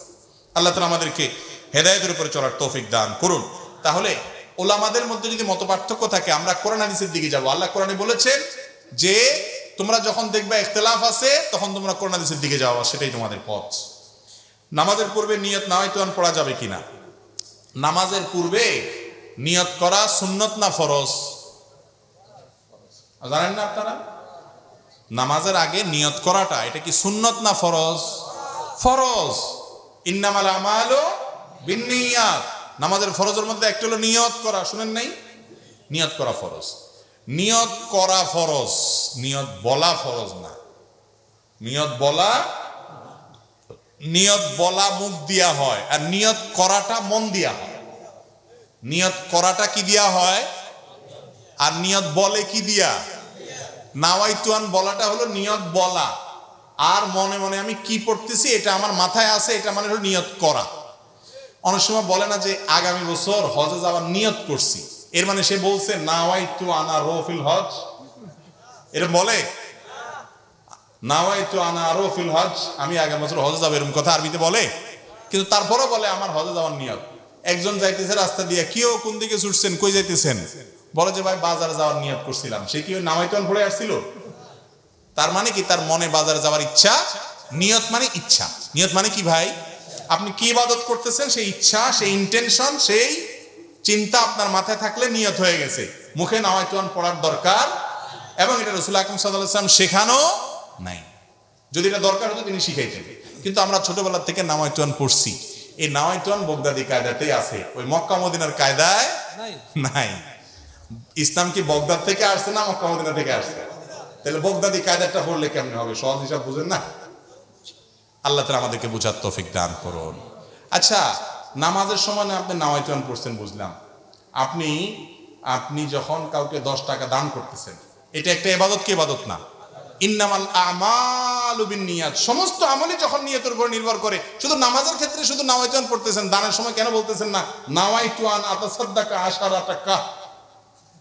আরবিতে যে আমি 10 টাকা দান করলাম, এরকম কি বলেন আপনি? তাহলে সেটা দান হয় কি হয় না? আপনার নিয়ত আছে মনে মনে, আল্লাহ তোমারে খুশি করার জন্য আমি এই মানুষটাকে 10 টাকা দিলাম, বাস আল্লাহ তাআলা সব দিয়ে দিবেন। তো যে আল্লাহ এটা বুঝে, আল্লাহ নামাজটা বুঝে না? তাহলে বোঝা গেল নামাজের মধ্যে নিয়ত করা ফরজ, কিন্তু সেটা মনে মনে ইন্টেনশন থাকলে, ইচ্ছা থাকলেই চলবে না। মনের ইচ্ছাটাই হলো নিয়ত। আপনি কি নামাজ পড়তেছেন এটা মাথায় থাকলেই চলবে, মুখে নাওয়াইতুন পড়ার দরকার। মুরব্বিরা বলবেন যে নতুন নতুন হুজুর গজাইছে, এসব ওলাইন কি কয় না কয় আল্লাহ জানে। আর জীবন 14 গোষ্ঠী করিয়া আইছি, আমরা করিয়া আইছি, নতুন করে কি কয়। বাবুরে, আপনারা দেখতে খেতে ধান লাগান, সব কি ধান হয়নি না কিছু আগাছাও জগা যায়? আগাছাগুলো উঠে দিতে হবে। যদি কোন না ধানের লগে আগাছা উঠছে, হিগিনো থাক, চলবো? ফসল ভালো হবে? সুন্নতের সাথে কিছু বেদাত, কিছু উল্টাপাল্টা জিনিস আছে। মুরব্বীরা বাপ দাদারা যা করে গেছে সব খারাপ ছিল না, বেশিরভাগই ভালো ছিল। 2-4টা ভুলভ্রান্তি ছিল, ওনারা মানুষ না কয় না বাপ দাদা যা করে আসছে এর উল্টাটা আমরা করব না। তো বাপ দাদা তো আলস হয়েছে, ওনারা বিদেশ হারাইছেন কেন? বুঝেন নাই? ও দুনিয়ারটা তো ভালো বুঝেন, মাশাআল্লাহ। বাপ দাদা আলস হয়েছে, ওনারা করবেন তো 14 গোষ্ঠী আলস, তুই আলস হবে বেটা, বিদেশ কিলে যাবি, এটা তো কর না। সেখানে ঠিকই বুঝেন যে বাপ দাদা এছাড়া সুযোগ আছে না, তারা এটা করছে, আমি একটা ভালো সুযোগ পাইছি, এটা করি। আল্লাহ আমাদেরকে বুঝার তৌফিক দান করুন। আমাদের গ্রামে প্রতি জুমা মসজিদে মিলাদ পড়ানো হয়, মিলাদ পড়লে কি গুনাহ হবে? টোকা টোকা সব এসব প্রশ্ন কত আনছেন আপনারা? আপনাদের মসজিদে মিলাদ পড়া হয়, রাসূলের প্রতি দুরূদ পাঠ করা এটা ভালো কাজ না খারাপ কাজ? শুধু ভালো কাজ না, মিন আহাম্মিল ইবাদাত, সবচেয়ে শ্রেষ্ঠ ইবাদতগুলোর মধ্যে থেকে একটা হলো নবী সাল্লাল্লাহু আলাইহি ওয়াসাল্লামের প্রতি কি করা ভাই? দুরূদ প্রেরণ। তার প্রতি দুরূদ প্রেরণ করলে আল্লাহ তাআলা আমাদের প্রতি রহমত নাজিল করবেন ইনশাআল্লাহ। কিন্তু এই দুরূদ পাঠ করার জন্য সবাই মিলে মিছিল দিয়া দলবদ্ধভাবে জোগাড় দিতে দিতে বলতে হবে, এরকম কোনো শিক্ষা উনি দেন নাই। আচ্ছা, দুরূদ আপনারা নামাজে পড়েন না পড়েন না? নামাজের মধ্যে দুরূদ কি আপনারা সবাই জোগাড় দিয়ে বলেন একসাথে? হিঁয়ের মতো সবাই মিলে আল্লাহুম্মা সাল্লি আলা সুদ দিয়া পড়েন? পড়েন না, বরং যার যার দুরূদ শেষে পড়েন না? তো নামাজের বাইরে কেন সবাই একত্র হয়ে যেতে হবে? রাসূল আকরাম সাল্লাল্লাহু আলাইহি সাল্লাম যে ইবাদত যেভাবে করতে বলছেন সেটা সেভাবে করতে হবে। দুরূদ আপনি একা পড়েন, সবাই মিলে যার যারটা পড়েন, এক্ষেত্রে শরীয়ত বলে দেয় না যে একজনের সাথে সবাই মিলে সুর মিলায়া পড়তে হবে, দুরূদের জন্য একত্র হইতে হবে সবাই। এমন কোন শিক্ষা দুরূদ পড়ার ক্ষেত্রে আমাদের নবীজি দেন নাই। আমরা একটু আগেই শুনলাম নবীজি যা বলেছেন সেটা করলেই মুক্তি হবে, মন মতো করলে মুক্তি হবে না। এই জন্য দুরূদ পড়া ভালো, কিন্তু দুরূদের নাম দিয়া মিলাদ একসাথে হওয়া এবং একসাথে সুর মিলায় সবাই মিলে পড়া এটা নবীজির শিক্ষা না। ওই যে পরগাছা কিছু ছিল ভুল ভ্রান্তি, তার মধ্যে এটা একটা। বেশিরভাগই ভালো ছিল, মুরব্বীদের দু চারটা ভুল ভ্রান্তি ছিল। আমরাও মানুষ, আমাদের কোনো ভুল হইতে পারে, হয়তো আমাদের সন্তানরা পরে ধরা দিবে। যেটা ভুল সেটা অবশ্যই বাদ দিতে, নাকি ভুলটাও ধরে রাখবেন? আল্লাহ আমাদেরকে সঠিকটা শোনার সাথে সাথে মানার তৌফিক দান বলুন, আমিন। দুরূদ নিজে নিজে পড়বেন। অনেকে দুরূদ পড়তে পড়তে মনে করে নবীজি আইসা গেছে, এই জন্য দাঁড়ায় যাইতে হয়, তাই না? আরে ভাই, নবীজি আইসা গেছে, দুরূদ পড়লে যদি নবীজি আইসা যায়, তাহলে নামাজের মধ্যে দুরূদটা পড়ি ওইটা হয় আরো বেশি গুরুত্বপূর্ণ, শ্রেষ্ঠ দুরূদ, তাই না? এই সময় তো নবীজি আসে যান না কথা, তাহলে তো সব খাড়া যান না কথা, ঠিক না ভাই? ঠিক। আর নবী করিম সাল্লাল্লাহু আলাইহি ওয়াসাল্লামের প্রতি দুরূদ পড়লে যদি দাঁড়ায় যাওয়া লাগে, তাহলে কোরআন শরীফ পড়ার সময় তো ফ্যানে ঝুলা দরকার। এগুলা কোনো যুক্তির কথা না। মনে রাখবেন, আমাদের অনেক ভাইরা এগুলো কারণ আমাদেরকে ভুল বোঝে, বলে এরা নবীর দুশমন। নাউজুবিল্লাহ। আমরা কি নবীর দুশমন ভাই? নবীরে মহব্বত না করলে মুসলমান থাকে নাকি আবার? অতএব দুরূদ পাঠ করা লাগবে কি লাগবে না? কিন্তু তার জন্য আনুষ্ঠানিকতা নাই, যেভাবে আমরা বানিয়ে নিয়েছি। আল্লাহ তাআলা আমাদেরকে সহিহ পদ্ধতিতে দুরূদ পড়ার তৌফিক দান করুন। মাজারে টাকা পয়সা দান করলে গুনাহ হবে কিনা? কি রে ভাই, সব এক ক্যাটাগরি প্রশ্ন দিয়ে আজকে। মাজারে টাকা পয়সা দান করলে গুনাহ হবে কিনা? ভাই, টাকা পয়সা দানের খাত কি? যাকাতের 8টা খাত আল্লাহ বলছেন, ইন্নামাস সাদাকাতু লিল ফুকারা, যাদের অভাব আছে, সংসার চালাতে পারে না, কষ্ট হয়, তাদেরকে দিবেন। ওয়াল মাসাকিন, মিসকিনদেরকে দিবেন। ওয়াল আমিলিনা আলাইহা, যারা যাকাত কালেকশনে কাজ করে তাদেরকে দিবেন। ওয়াল মুআল্লাফাতি কুলুবুহুম, একটা মানুষ নামাজ পড়ে না বা ভিন্ন ধর্মের আছে, তাকে কিছু পয়সা দিলে, হাদিয়া দিলে সে দিনের দিকে আসবে, তখন সে উদ্দেশ্যে দেন। দানের খাত বলতেছে আল্লাহ তাআলা। হ্যাঁ, অফির রিকাব, কোন মানুষ দাস আছে তাকে টাকা দিয়া মুক্ত করে দেন। ওয়াফি সাবিলিল্লাহ, আল্লাহর রাস্তায় দান করেন, জিহাদে দান করেন বা আল্লাহর রাস্তায় দান করেন। এই যে মুসাফিরদের দান করেন, 8টা খাত আল্লাহ তাআলা বলেছেন, এগুলো হলো দানের খাত। এর মধ্যে মাজার নামক কোনো খাতের কথা কিন্তু, আমার কথা বিশ্বাস না হলে আপনি কোরআন খুলে মিলাই দেখেন। কি হুজুর আছে? ইন্নামাস সাদাকাতু লিল ফুকারা ওয়াল মাসাকিন ওয়াল আমিলিনা আলাইহা ওয়াল মুআল্লাফাতি কুলুবুহুম, এরপরে ওয়াফির রিকাব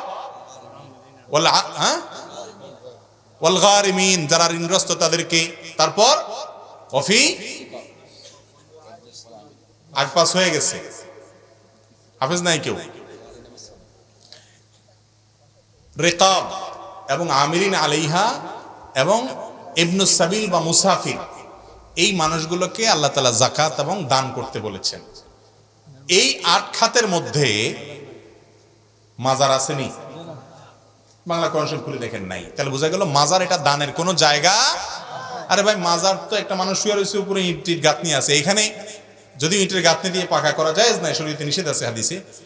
এইখানে দান করবেন কারে? এখানে দান করলে তো ওই যেগুলো আশেপাশে গাঞ্জা মাঞ্জা খায় এগুলোর সুবিধা হবে। আরো গাঞ্জাখোরদের টাকা দিলে সওয়াব হবে না গুনাহ হবে? আরে দান করবেন গরিব মানুষকে, অভাবী মানুষকে, মসজিদের উন্নয়নে, মাদ্রাসার উন্নয়নে, ভালো কাজে। ওখানে দান কি জন্য করবেন? ওখানে দান করলে কাল্লা হবে। হিয়ানা মোমবাতি জ্বালা, আরে ভাই মোমবাতি দিবেন গরিবের ঘরে, যে মোমবাতির অভাবে ছেলেটা পড়তে পারে না, তারে মোমবাতি কিনে দিবেন। মোমবাতি কিনে দিবেন ওই ঘরে যেই ঘরে বেচারার বিদ্যুৎ নাই, তারে মোমবাতি কিনে দিবেন। এখানে মাজার আলা বেচারা ভিতরে আছে, উপরে মোমবাতি দিয়ে কি লাভ? এটা দিলে তো এই মোমবাতি ঘুরে ঘুরে আবার আমাদের ইয়ানো আসবে, এগুলো ব্যবসা করবে। ঠিক না ভাই? ঠিক। আল্লাহ আমাদেরকে বোধ সম্পন্ন মুসলমান হওয়ার তৌফিক দান করুন। জায়েজ না এই সমস্ত মাজার টাজারে মানত করা শিরক।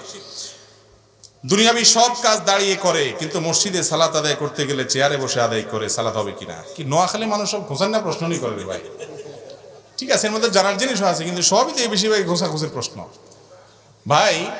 দুনিয়ার সব কাজ দাঁড়ায় করে, বসে করে, গাছে উঠে সব করে, কিন্তু মসজিদে আসে চেয়ারটা টান যদি বসে যায়, ফ্যাশন করার জন্য যদি এরকম করে, হাসা হাসা যদি তার অসুখ না থাকে, সত্যি সত্যি যদি অসুখ না থাকে, তাহলে তার এ নামাজ হবে হবে না। এটা নামাজের নামে তামাশা। আরে ভাই, নামাজ তো আল্লাহর গোলামি করতে আসা, গোলামি করতে এসে আবার কেউ বাকাওয়াতি করে, অহংকার করে, এটা কেমন জাহেল। গোলাম চেয়ারে বসে দেখে দিয়েছেন আমি বড় গোলাম, যত বড় গোলাম তত লম্বা সেজদা করে। আপনি বরং ছোট গোলাম প্রমাণ করতেছেন যদি আপনার ওজর না থাকে। আর যদি কারো সত্যি এমন অসুবিধা হয় যে কোমরে এত ব্যথা যে সে রুকু করতে পারে না, চিৎকার আসে, ডাক আসে, ভাঙতে পারে না, সিজদা করতে পারে না, ডাক্তার বলেছে যে এইভাবে নিয়মিত করলে বড় ধরনের সমস্যা হবে, ডাক্তার নামাজের গুরুত্ব বুঝে এরকম ডাক্তার, তাহলে সেক্ষেত্রে এই ব্যক্তি যতক্ষণ দাঁড়াইতে পারে দাঁড়াবে, বাকিটা বসে চেয়ারে পড়বে। আর যদি দাঁড়াইতে থেকে বসতেই না পারে, এত দুর্বল হয়তো চেয়ারে বসে পড়তে পারবে। এটা আমার কথা, নবী সাল্লাল্লাহু আলাইহি ওয়াসাল্লাম বলেছেন যে ব্যক্তি দাঁড়িয়ে পড়তে না পারে সে বসে পড়বে, বসে উঠতে না পারলে শুয়ে পড়বে। একজন অসুস্থ সাহাবীকে তিনি নির্দেশনা দিয়েছেন, এজন্য সে পড়তে হবে। যদি তার দাঁড়ানোর ক্ষমতা না থাকে, সেটা চেয়ারে বসলো আর নিচে পড়লো, বসেই পড়লো, ইশারায় পড়লো, এটা জায়েজ আছে। কিন্তু একটু কোমর ব্যথা, আজকে শরীরটা ভালো লাগে না, একটু কষ্ট মনে হচ্ছে, আইসা চেয়ার টান দিয়া একটু বৈশাখ ভাব ধরে নামাজ শুরু করলাম, এই নামাজ হবে না, খবরদার। বাম পাশে আল্লাহ, ডান পাশে মোহাম্মদ লেখা যাবে কিনা? এতে বড় কোনো অসুবিধা হয়ে যাবে, শিরিক হয়ে যাবে, কাফের হয়ে যাবেন এরকম না। এটাকে নিয়ে যত বড় করে আমরা দেখার ব্যাপারটা সেরকম না। বুঝতে হবে সমস্যাটা কোথায় আর সুবিধাটা কোথায়। আল্লাহ আমাদের ইমানের একটা পার্ট, তাওহীদের একটা পার্ট, আর মুহাম্মদ সাল্লাল্লাহু আলাইহি সাল্লাম রিসালাতের প্রতি ইমানের একটা পার্ট।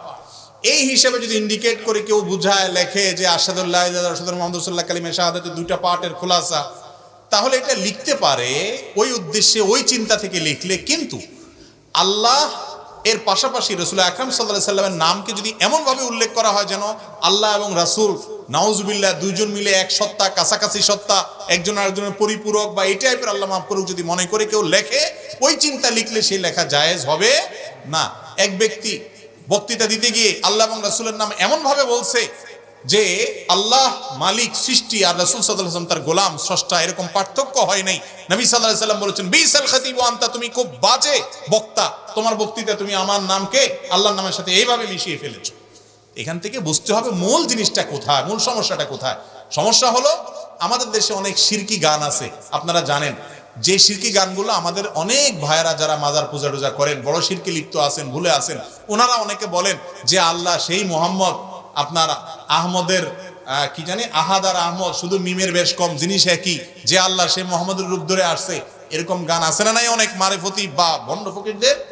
ওই রকম চিন্তা থেকে যদি আল্লাহ মোহাম্মদ পাশাপাশি লেখে এবং এক বোঝানো হয়, তাহলে এটা ভুল।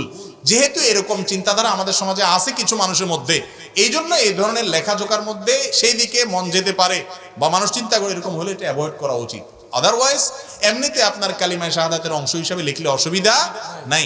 আর আপনি সংক্ষেপ লিখবেন কেন? গোটা কালিমায়ে শাহাদাতটা লিখে ফেলান, সবচেয়ে ঝামেলা মুক্ত, সেটাই হলো উত্তম, এবং ওইটাই করবেন। কথা কি বুঝাতে পারছি? আকীদায়ে বেদাত ইমামের পিছনে সালাত আদায় করা যাবে কিনা? যে ইমামের আকীদায়ে বেদাত আছে, বেদাতটা যদি এত চরম প্রকারের বেদাত হয় যার ফলে সে কাফের হয়ে গেছে, সে গায়রুল্লাহর প্রতি ঈমান আনে, শিরকে আকবর করে, তাহলে তার পিছনে নামাজ পড়লে নামাজ হবে না। আর যদি শুধু বেদাত করে, ধরেন আপনার এমন কিছু কাজ করে, ধরেন আপনার মিলাদ পড়ে, এটাকে সুন্নাত মনে করে, মিলাদ পড়াটাকে কোরআন হাদিসের নির্দেশ মনে করে, বা বেদাতে লিপ্ত, সাধারণ বেদাতে লিপ্ত, যেটা কাফের হওয়া পর্যন্ত যায় না, সেই রকম বেদাত হলে তার পিছনে নামাজ পড়া যাবে। যদি বিকল্প ভালো কোনো মসজিদ না থাকে আশেপাশে, তার পিছনে নামাজ পড়লে নামাজ হয়ে যাবে। এরকম অজুহাত দিয়ে একা একই নামাজ পড়া যাবে না, অবশ্যই জামাতের সাথে পড়তে হবে। বিয়ের অনুষ্ঠান অথবা অন্য যে কোনো অনুষ্ঠানে গান বাজনা করা যাবে কিনা? গান এবং বাজনা সূরা লোকমান আয়াত নম্বর 6 এর তাফসীর অনুযায়ী হারাম। আব্দুল্লাহ ইবনে আব্বাস রাদিয়াল্লাহু তাআলা সহ বিশ্ববিখ্যাত মুফাসসিরগণ এই আয়াতের লাহু ওয়াল হাদিসের তরজমায় গান বাদ্যযন্ত্রের কথা বলেছেন। নবী সাল্লাল্লাহু আলাইহি সাল্লাম বলেছেন আরবাউন ইয়াস্তাহিল্লুন, একটা সময় আসবে আমার উম্মত চারটা জিনিসকে হালাল মনে করবে। আল হির জেনা ব্যভিচার আজকাল বয়ফ্রেন্ড গার্লফ্রেন্ড ইজি মনে করে যুবকরা, মনে করে এটা দোষে কিছু নাই, হারাম, অথচ হারামের ধারণা উঠে যাবে। ওয়াল হারির, সিল্কের ব্যবহার পুরুষদের জন্য, এবং ওয়াল খামার, মাদক, এটা কোনো বিষয় না, আজকাল হালাল হয়ে গেছে এমনটা আমাদের ধারণা। ওয়াল মাআজিফ, এবং বাদ্যযন্ত্র হারাম, এটাকে মানুষ হালাল মনে করে। আজকাল যুবকরা গান শুনে দোষে কিছু মনে করে না, জাগানাকা গান শুনতেছে সারাক্ষণ, অথচ গান শোনা হালাল না হারাম? মিউজিকের ব্যবহার থাকলে সেই গান শোনা হারাম। যে গানের কথামালার ভিতরে অবৈধ প্রেম ভালোবাসার কথা আছে সেগুলো হারাম। যে গানের কথামালায় ভালো কিছু আছে, কোনো মিউজিক নেই, সেটা শুধুমাত্র গাইতে পারেন, শুনতে পারেন, তাতে অসুবিধা নাই। তো এই ধরনের গান বাজনা যদি কোনো বিয়েতে থাকে, ওই বিয়েতে আল্লাহর গজব এমনিই নাজিল হবে, দাম্পত্য জীবন অশান্তি হবে, যেটা হচ্ছে ঘরে ঘরে। এখন বিয়ে মানে গান বাজনা, গান বাজনা ছাড়া কোনো বিয়ে হয় এখন? এই জন্য বিয়ের সাথে অটোমেটিক দাম্পত্য অশান্তি ফিরি, ঠিক না? ঠিক। এরকম যুবক কি আছে দু চারজন যে বলবে আমার বিয়েতে কোনো গান বাজনা করতে দিব না? আসেননি দু চারজন? আল্লাহ যুবকদের বিয়েকে সহজ করে দেখ, মুরব্বীদের হেদায়েত দান করুক। আর যারা বিয়ে করছেন তারাও নিয়ত করবে ছেলের জন্য, বড় ভাইয়ের জন্য। বিয়েতে দেনমোহর বাকি রাখা যাবে কিনা? বিয়েতে দেনমোহর নগদ দিবেন, এটাই হলো মূল মাসআলা। ফাতেমা রাদিয়াল্লাহু তাআলা আনহার বিয়েতে উনি নিজে রাসূল আকরাম সাল্লাল্লাহু আলাইহি ওয়াসাল্লামকে একরকম বলেছেন, আমারটা যেন নগদ দিয়ে দেয়। আলী রাদিয়াল্লাহু তাআলা আনহু পরে শেষ পর্যন্ত একটা ইয়া বিক্রি করে নগদ দিতে বাধ্য হয়েছে, বুঝতে পারছেন? আর আয়েশা রাদিয়াল্লাহু তাআলা একটা হাদিস আবু দাউদে বর্ণিত আছে, তাতে দেনমোহর বাকি রাখার কথাও প্রমাণ আছে। এই জন্য দেনমোহর বাকি রাখা জায়েজ আছে। কিন্তু বাংলাদেশে বিয়ের প্রায় বেশিরভাগই এখন বাকিতে, আর বাকির নাম ফাঁকি। বাসর রাত্রে বউ রাত ফাঁয়ে ধরে মাপটাপ চাই ছোট লোকের মতো, কয় এখন তো বুঝো ইটালি ভিসা চলে আসবে, কত টাকা হয়ে যাবে, সব তো তোমারই। এর সৌদির ভিসা চলে আসছে আর কদিন পরে, তুমি কি চিন্তা করো? তো বউ বেচারি সোজা সাজি কয়, আহারে টাকা দিয়ে কি করবে, কিন্তু কোনো কথা করনি, আপনি বাঁচি থাকলে আমার কিছু লাগতো না, শেষ। এক কথা বেচারি গেল আর শেষ। এখন বেচারিরা না বলি যাবে কই? যদি বলে না চান্দু আগে মহৎ দাও, তারপরে এক কদম সামনে আগাবা না, এই কথা বললে তো কেউ ওরে বাবা কি ডাইনি মহিলা। অথচ শরীয়ত তার সে অধিকার দিছে না, দেয় নাই? পুরুষরা সব এই হক মারবেন না, হক মারবেন না। যুবক মোহরের টাকা জোগাড় করতে পারেন না, রোজা রাখবেন, আপনার বিয়ে করতে বলছে কে? ও মেয়ের বাপ, হ্যাঁ এটা একটা বড় কথা। শুধু একচেটিয়া করলে তো হবে না, এটা ঠিক বলছেন। হ্যাঁ, মেয়ের বাপরা যারা আছেন, চাচারা শুনেন, মোহরের টাকা 20 লাখ ধরলেন, 20 টাকা আপনার মাইয়া পায় না, লাভ হয়েছে কি আপনার? এটার কোনো মানে আছে? আরে বাবা 2 লাখ ধরেন, 2 লাখ আদায় করে নেন, এটা হলো বুদ্ধিমানের কাজ। ইন্না আযামান নিকাহি বারাকাতান আইসারুহা মাউনাতান, যে বিয়েতে মোহর যত কম হয়, খরচ যত কম হয়, ওই বিয়েতে তত বেশি আল্লাহর বরকত নাজিল হয়। ওই মুরব্বীদের জিজ্ঞেস করেন ওনাদের বিয়ের মোহর কত ছিল, তখনকার যুগ হিসাবেও কম ছিল, তাদের মধ্যে দাম্পত্য শান্তি অনেক বেশি ছিল। এখন 20 লাখ 30 লাখ টাকা মোহর ধরেন, 3 দিন পরে চুলাচুলি শুরু হয়, এরপরে তালাক হয়, ঠিক না ভাই? ঠিক। যে সমস্ত মেয়ের বাপরা মনে করেন মহারণা বোধহয় এতগুলো ধরলে বোধহয় বিয়ে টিকবে, আরে আগে থেকেই যদি আপনি ভাঙার চিন্তা করেন তাহলে বিয়ে টিকবে কেমনে? মহারণাটা বিয়ের কোনো রক্ষা করার ব্যবস্থাপনা না, এটা নারীর অধিকার, স্ত্রীকে ফিরিয়ে দিতে হবে। যেই বেটা পেটে পাড়া দিলে 10 টাকা বাইরে হবে কিনা সন্দেহ, তারা 10 লাখ টাকা মোহর ধরে দিচ্ছেন, বেচারা কোত্থেকে দিবে? এগুলো উচিত না। শুনেন, ভালো করে শুনেন, মোহর যারা বেশি ধরেন, যদি মোহর বেশি ধরাটা বরকতের হতো, তাহলে মুহাম্মদ সাল্লাল্লাহু আলাইহি ওয়াসাল্লাম মেয়েদের মোহর হইতো অনেক বেশি সে যুগে, অথচ সেটা ছিল না। মোহর সহজ করেন। যেই ছেলে 20 লাখ 30 লাখ টাকা মোহর দিবে, ও হালাল কর না হারাম কর, সেটা আপনার চিন্তা করার দরকার আছে। একটা ভালো ছেলে খোঁজ করেন, সিরিয়াসলি বলতেছি মুরব্বীদেরকে, সৎ, আল্লাহর ভয় আছে, কর্মঠ, পরিশ্রমী, ভদ্র একটা ছেলে দেখেন। এই ছেলে যদি দেখেন, টাকা একসময় বহুত আসবে, মানুষের টাকা আসতে সময় লাগে না। আমি যখন বিয়ে করেছি সামান্য কয় টাকা মোহর দিয়েছি, এবং অনেক কষ্ট ছিল। কত? 35,000 টাকা মনে হয়। আমি 35,000 টাকা দিয়ে দিছি, আলহামদুলিল্লাহ।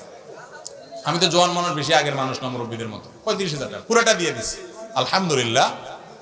বিয়েতে মোহর কম হলেও মানুষটা যদি ভালো হয়, আল্লাহ বরকত দেয়, ঠিক না ভাই? ঠিক। এই জন্য মুরব্বীরা মোহর নিয়ে তেড়ামি করবেন না, একটু সহজ করবেন ইনশাআল্লাহ। রাইত অনেক হয়ে গেছে, তাহলে থাক আজগা, এটা বরফাড়াতে আল্লাহ মাসাইলে সব আজকে দিয়ে দিলে কেমন হবো? জেনা কি? জেনা তো হারাম। জেনা জিনা বলেন, জেনা, হারে কি এক মুসিবত। আচ্ছা, একটু সংক্ষেপে দিয়ে দেখি, আমাদের গ্রামের বিয়ের অনুষ্ঠানে গান বাজনা করা যাবে কিনা? এটা বলেছি এর আগে উত্তরে। ইসলামের দৃষ্টিতে মহিলাদের যে কোনো পেশায় অংশগ্রহণ করা জায়েজ কিনা? মহিলাদেরকে আল্লাহ রাব্বুল আলামিন ভেতর নিয়ন্ত্রণের জন্য বলেছেন, ছেলেদেরকে বাহির নিয়ন্ত্রণের জন্য বলেছেন। আল্লাহ তাআলা ভাগ করে দিয়েছেন এবং শরীরটা এমনভাবে তৈরি করে দিয়েছেন তার জন্য বাসাটা উপযোগী। বাচ্চার দুধ আল্লাহ তাআলা তার শরীরে রেখেছেন এবং মাসিক অসুস্থতা আল্লাহ তাআলা তাকে দিয়েছেন। আবার কিছু সুবিধা এবং মানসিকতা তার মধ্যে আল্লাহ দিয়ে দিতেন, ফিতরত সৃষ্টিগত স্বভাব দিয়েছেন, এগুলো বাসার জন্য উপযোগী। এখন আজকের দুনিয়া বলতেছে না না, ঘরতে বাইর করে ফেলো মহিলাদেরকে। বাহির করার পর একটা লজিক আপনারা অনেকে হয়তো আগে শুনছেন, ভাই মহিলারা বাইরে যারা চাকরি করে তাদেরকে দিয়ে খাটান, আপনারা বাসায় এসে আবার ভাতও রান্না করে, বাচ্চাটা গর্ভে ধারণ করে, দুধ দান করে, আপনি পুরুষ মানুষ তার ভিতরের ডিউটিতে সে পালন করাই লাগে, উল্টা বরং বাইরের ডিউটিও খাটাই নিতেছেন। এটা কি নারীর অধিকার দিলেন না? 12টা বাজালেন, আরো ক্ষতি করলেন না? মনে রাখবেন মহিলাদেরকে বাসায় রাখবেন সম্মানের সাথে। হ্যাঁ, কোনো মহিলা যদি বাসা কাজ করতে চায়, কাজের ঘরে নিষেধাজ্ঞা নাই, তিনি নিজের জায়গা থেকে কাজ করবেন। বাসা থেকে মানে এই না যে সে কোনো কাজ করবে না, বাসা থেকে কাজ করতে পারে। খাদিজা রাদিয়াল্লাহু তাআলা ব্যবসা করছেন রাসূল আকরাম সাল্লাল্লাহু আলাইহি ওয়াসাল্লামকে দিয়া, এটা করতে পারেন, অসুবিধা নেই। আর এর পাশাপাশি যদি মহিলারা মনে করেন আপনার এমন কোনো পেশায় কাজ করেন যে পেশায় কাজ করলে তার পর্দার ব্যাঘাত হয় না, সম্পূর্ণ প্রাইভেসি রক্ষা করে করতে পারেন, সেটাও তার জন্য করা জায়েজ আছে। কিন্তু পুরুষরা বাধ্য করে মহিলাদেরকে বলবেন তুমিও চাকরি করো আমিও চাকরি করি, এটা কি নাই? উচিত নাই। ঈমান ও ইবাদতের মধ্যে পার্থক্য কি? ঈমান আর ইবাদতের মধ্যে পার্থক্য কি? ঈমান হলো দাসত্বের চেতনা যেটা অন্তরে ধারণ করে, আর ইবাদত হলো দাসত্বের প্রকাশ যেটা অঙ্গ প্রত্যঙ্গ দিয়ে করে। আল্লাহর দাস এটা অন্তরে যখন স্বীকার করবেন তখন সেটার প্রকাশ হবে অঙ্গ প্রত্যঙ্গ দিয়ে, এটা হলো ইবাদত। আর ওই ভেতরের চেতনাটার নাম হলো কি? ঈমান। আমাদের মা বোন ও স্ত্রীদের প্রতি কেমন মনোভাব হওয়া প্রয়োজন? মা বোন এবং স্ত্রীদের প্রতি আন্তরিক, সদয় এবং তাদের প্রতি কোমল হৃদয়ের হতে হবে। নবী করিম সাল্লাল্লাহু আলাইহি সাল্লাম মেয়েদের প্রতি খুব নরম হতেন, রূঢ় হতেন না। আমরা মার প্রতি, বোনের প্রতি, স্ত্রীর প্রতি গেউ গেউ বেশি করি, এটা মুসলমানের স্বভাব হতে পারে না। তাদের প্রতি আন্তরিক হতে হবে, ভুলভ্রান্তি হলেও ক্ষমা করার মানসিকতা থাকতে হবে, এটাই সুন্নাহ। একজন স্ত্রী লোক 5 সন্তানের জননী হয়ে স্বামীকে ছেড়ে অন্যত্র গিয়ে 4 বছর পর পালিয়ে এসে আগের স্বামীকে গ্রহণ করতে পারবে কিনা?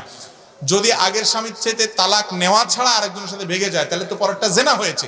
যেহেতু পরেরটা জেনা হয়েছে, অতএব আগের স্বামী তো এখনো বহাল আছে, তিনি যদি তালাক না দিয়ে থাকেন তাহলে এসে আবার তার সংসার করতে অসুবিধা, মানে আগেরটা তো আসতে পারবে, সে পরেরটা জেনা হয়েছে জন্য তওবা করবে, মাপ চাবে, ভিন্ন বিষয়। আর যদি এমন হয় আগের স্বামী থেকে তালাক নিয়ে যান বা তালাক হয়ে যায়, এরপরে আরেক স্বামীর কাছে গেছে, তার কাছ থেকে যদি আবার এসে পালায়া চলে আসে তালাক নেওয়া ছাড়া, তাহলে তো প্রথমটার জন্য হালাল হবে না। দেখতে হবে যে ঘটনা কি ঘটছে। দিন প্রচারের নামে ইউটিউবে অশ্লীল বিজ্ঞাপনের মাধ্যমে টাকা উপার্জন করা বৈধ হবে কিনা? না হলে এদের ব্যাপারে শায়েখদের করণীয় কি? ধরছে এবার ক্যামেরাম্যানগুলোর প্রশ্নকারীরা। ঠিক আছে ভাই, এই ব্যাপারে তো আমরা স্পষ্ট বলি যে হারাম এক দেখাইয়া যে উপার্জন হয় সে উপার্জন কখনো হালাল হতে পারে না, সেটা হালাল না। এখন ক্যামেরাম্যানদেরকে আমাদের নসিহত থাকে, সব ক্যামেরাম্যান যে অ্যাডসেন্স, আমি 2-4 জন সবার কথা জানি, 1-2 জনের কথা জানি, আমাদের ক্যামেরা আছে যেমন অ্যাডসেন্স হয় না। এখন আপনি ক্যামেরাম্যান দেখেই বলতে পারেন না, তবে এদের বেশিরভাগই এ হারাম খায়, এতে কোনো সন্দেহ নাই। এই অংশ এরা প্রচার করবে কিনা সন্দেহ আছে। কোনো ব্যক্তির জন্য না নিজের ইচ্ছা মতো সব অ্যাড দেওয়া যায় না। আমার চেয়ে বেশি জানেন না আপনি। 600-র উপরে আইটেম আছে, বোধহয় 100-3 করা যায়, বাকিগুলো করা যায় না। আর জাগা নাকা ফুড পান্ডার অ্যাড আপনি কিভাবে নিয়ন্ত্রণ করবেন? মিউজিক আছে না এটাতে? তো আপনি আমার চেয়ে বেশি জানেন, পুরোপুরি নিয়ন্ত্রণ করা যায় না। হ্যাঁ, যদি যায়, এরকম কোনো সিস্টেম যদি থাকে, আল্লাহ মাফ করুক, আমার জানাও ভুল হতে পারে, যে অ্যাডের মধ্যে খারাপ কোনো অ্যাড দেখাবে না, আপনি নিজে এটাকে কাস্টমাইজ করে যদি এরকম করতে পারেন, আলহামদুলিল্লাহ, তাহলে কি আছে, জায়েজ আছে। কিন্তু আমি যতটুকু জানি ইউটিউবে এটা পুরোপুরি সম্ভব না। পুরোপুরি কিছু চয়েস করা যায়, পুরোপুরি চয়েস করা যায় না। কোনো ব্যক্তির জন্য তার কতটুকু সম্পদ আল্লাহর রাস্তায় ওয়াকফ করার অধিকার আছে? যদি কোনো বাবা ইসলামের নীতি অনুসরণ না করে অতিরিক্ত ওয়াকফ করে দেন তাহলে সন্তানদের করণীয় কি? দেখুন, ওয়াকফ একজন বাবা যদি তার সম্পদ দান করে যেতে চান জীবদ্দশায়, 3/1 করতে পারবে সর্বোচ্চ। কত ভাগ করা যাবে? 3/1। এর বেশি করতে পারবে না। এর বেশি করতে হলে ওয়ারিসদের সম্মতি লাগবে। যদি সব সম্পদ দিয়ে যায়, ওয়ারিসরা, সন্তানরা 1/3 তার টোটাল সম্পদের 3/1 পর্যন্ত কার্যকর করবে, বাকিটা তারা ভাগযোগ করে নিবে। কারণ বাপের এই অধিকার নাই যে তার সব সম্পদ দেওয়ার জন্য ওসিয়ত করে যে আমার মরার পরে সব দান করে গেলাম, সন্তানদেরকে বঞ্চিত করলাম। অনেক বাপ মা আছে একটু মনের কষ্টে এরকম করে, এটা করা জায়েজ নাই। নবী করিম সাল্লাল্লাহু আলাইহি ওয়াসাল্লাম দেখেন কি দিন আমাদেরকে দিয়ে গেছেন, আল্লাহর তরফ থেকে যৌক্তিক ধর্ম, এখানে বলা হয়েছে যে তুমি তোমার সন্তানকে কোনো কিছু না দিয়ে চলে যাওয়ার চাইতে তাদের জন্য কিছু রেখে যাওয়া উত্তম। এই জন্য অনেকে আছে বিভিন্ন পীরের মুরিদ হয়ে তো সব পীরের দরবার দিয়ে যায়, ছেলে মেয়েরা কিছুই দেয় না, আছে না নাই? এগুলা জায়েজ নাই, গুনাহ, তাদের জন্য রাখতে হবে। বিয়ের রোকনগুলো কি কি? বিয়ের জন্য প্রস্তাব দেওয়া, প্রস্তাব গ্রহণ করা, সাক্ষী থাকা, এগুলো হলো বিয়ের মৌলিক বিষয়। এগুলো ছাড়া বিয়ে শুদ্ধ হবে না, এগুলো থাকতে হবে মূল। মহারণা দেওয়া কি? মহারণা আদায় না করে কেউ মারা গেলে তার শাস্তি হবে কিনা? অবশ্যই শাস্তি হবে। মহারণা দেওয়া এটা জরুরি, আবশ্যক, এটা স্ত্রীর হক, অধিকার। এটা না দিলে বান্দার হক নষ্ট করলে ওই যে মুফলিসদের কাতারে উঠবে, কিয়ামতের ময়দানে স্ত্রী সেটা আদায় করবে, সওয়াব দিয়ে থেকে কাটা যাবে। এই জন্য জীবদ্দশা অবশ্যই মহারণা দিয়ে যেতে হবে। যারা এখনো দেন নাই হিসাব করে দিয়ে দিবেন। এরপরের প্রশ্ন হলো কবরে মাটি দিতে কি দোয়া পড়তে হবে? কবরে মাটি দেওয়ার সময় বিসমিল্লাহ ওয়া আলা মিল্লাতি রাসূলিল্লাহ অথবা বিসমিল্লাহ ওয়া আলা সুন্নাতি রাসূলিল্লাহ, দুইটা riwayat আছে তিরমিজিতে, দুইটা যে কোনোটা পড়তে পারেন। আর মিনহা খালাকনাকুম ওয়া ফিহা নুঈদুকুম ওয়া মিনহা নুখরিজুকুম তারাতান উখরা, এরকম একটা দোয়ার কথা আমরা জানি, বিভিন্ন হাদিসের কিতাবে আছে, কিন্তু সেটা বিশুদ্ধ নয়, সহিহ সনদে বর্ণিত হয় নাই। সহিহ সনদে বর্ণিত হয়েছে বিসমিল্লাহ ওয়া আলা সুন্নাতি রাসূলিল্লাহ ওয়া মিল্লাতি রাসূলিল্লাহ। ঘুষ দিয়ে চাকরি নেওয়া কতটুকু শরীয়ত সম্মত?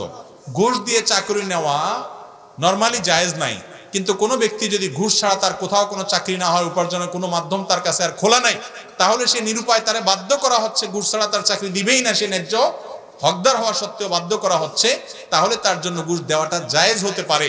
কিন্তু যে খাচ্ছে সে সবসময় কি খাচ্ছে? হারাম খাচ্ছে। আর মনে রাখবেন, চাকরির চিন্তায় কেন করবেন? যুবকরা উদ্যোক্তা হন, পরিশ্রমী হন, ছোট ছোট বাণিজ্য ধরেন। দাড়িতে কলপ লাগানো কতটুকু শরীয়ত সম্মত? দাড়িতে কলপ লাগানো এটা জায়েজ নাই, গুনাহ। দাড়ি যদি সাদা হয়, চুল যদি সাদা হয়, নবী করিম সাল্লাল্লাহু আলাইহি ওয়াসাল্লাম সেটাকে কালার দিয়া পরিবর্তন করতে বলেছেন। তিনি বলেছেন গায়রু হাদা শাই ওয়াজান্নিবু সিওয়াত, তোমরা এই কালো চুল দাড়ি এটার কালার চেঞ্জ করো, কিন্তু চেঞ্জ করতে গিয়ে কালোটা করবা না, অন্যটা করো। মেহেদির কালার করতে পারে, ন্যাচারাল কালার, এটা সুন্নাত। আমরা ব্যবসায়ীরা লক্ষ লক্ষ টাকা মানুষের কাছে পাও না, কিন্তু অনেক মিথ্যা কথা বলে টাকা আদায় করতে হয়, এখানে শরীয়তের বিধান কি? মিথ্যা কেন বলবেন ভাই? সহজ বুদ্ধি আছে তো, বলি। বুদ্ধিটা হলো, বলবেন ভাই আমি খুব বিপদে আছি। আসলে তো বিপদে আছেন, এর টাকা দিয়ে ফাঁসা গেছেন তো, বিপদ না এটা? ভাই আমার এই মুহূর্তে টাকাটা দরকার, অনেক বিপদে আছি। আসলে তো বিপদে আছেন। আপনি মিথ্যা কথা কেন বলবেন? ভাই আমার ক্যাশে কোনো টাকা নাই, ক্যাশে তো টাকা আছে। মিথ্যা বলবেন না, কিন্তু প্রেসার দিতে পারেন, এটা ঠিক। আমাদের সমাজে বহু মানুষ আছে নামাজ কালাম অন্যান্য ক্ষেত্রে আগায়া, কিন্তু বাকি নিতে পারলে, ধার নিতে পারলে আর কোনো তার হদিস পাওয়া যায় না। হাদিসে আসছে নবী করিম সাল্লাল্লাহু আলাইহি ওয়াসাল্লাম বলেছেন ইন্না খায়রুকুম আহসানুকুম কাযাআ, তোমাদের মধ্যে ঋণ বা বাকি নিয়ে পরিশোধটা ঠিকঠাক মতো আদায় করে এই লোকটা হলো সবচেয়ে ভালো মুসলমান। ভালো মুসলমান হওয়ার চেষ্টা করতে হবে ইনশাআল্লাহ। সর্বশেষ প্রশ্ন, আমার আম্মা হাড়ে ক্যান্সারের কারণে অনেক দিন নামাজ পড়তে পারেন নাই, মারা যাওয়ার পর কিছু আলেম নামাজের কাফফারা লাগবে না, অন্য আলেম বললেন লাগবে, এখন করণীয় কি?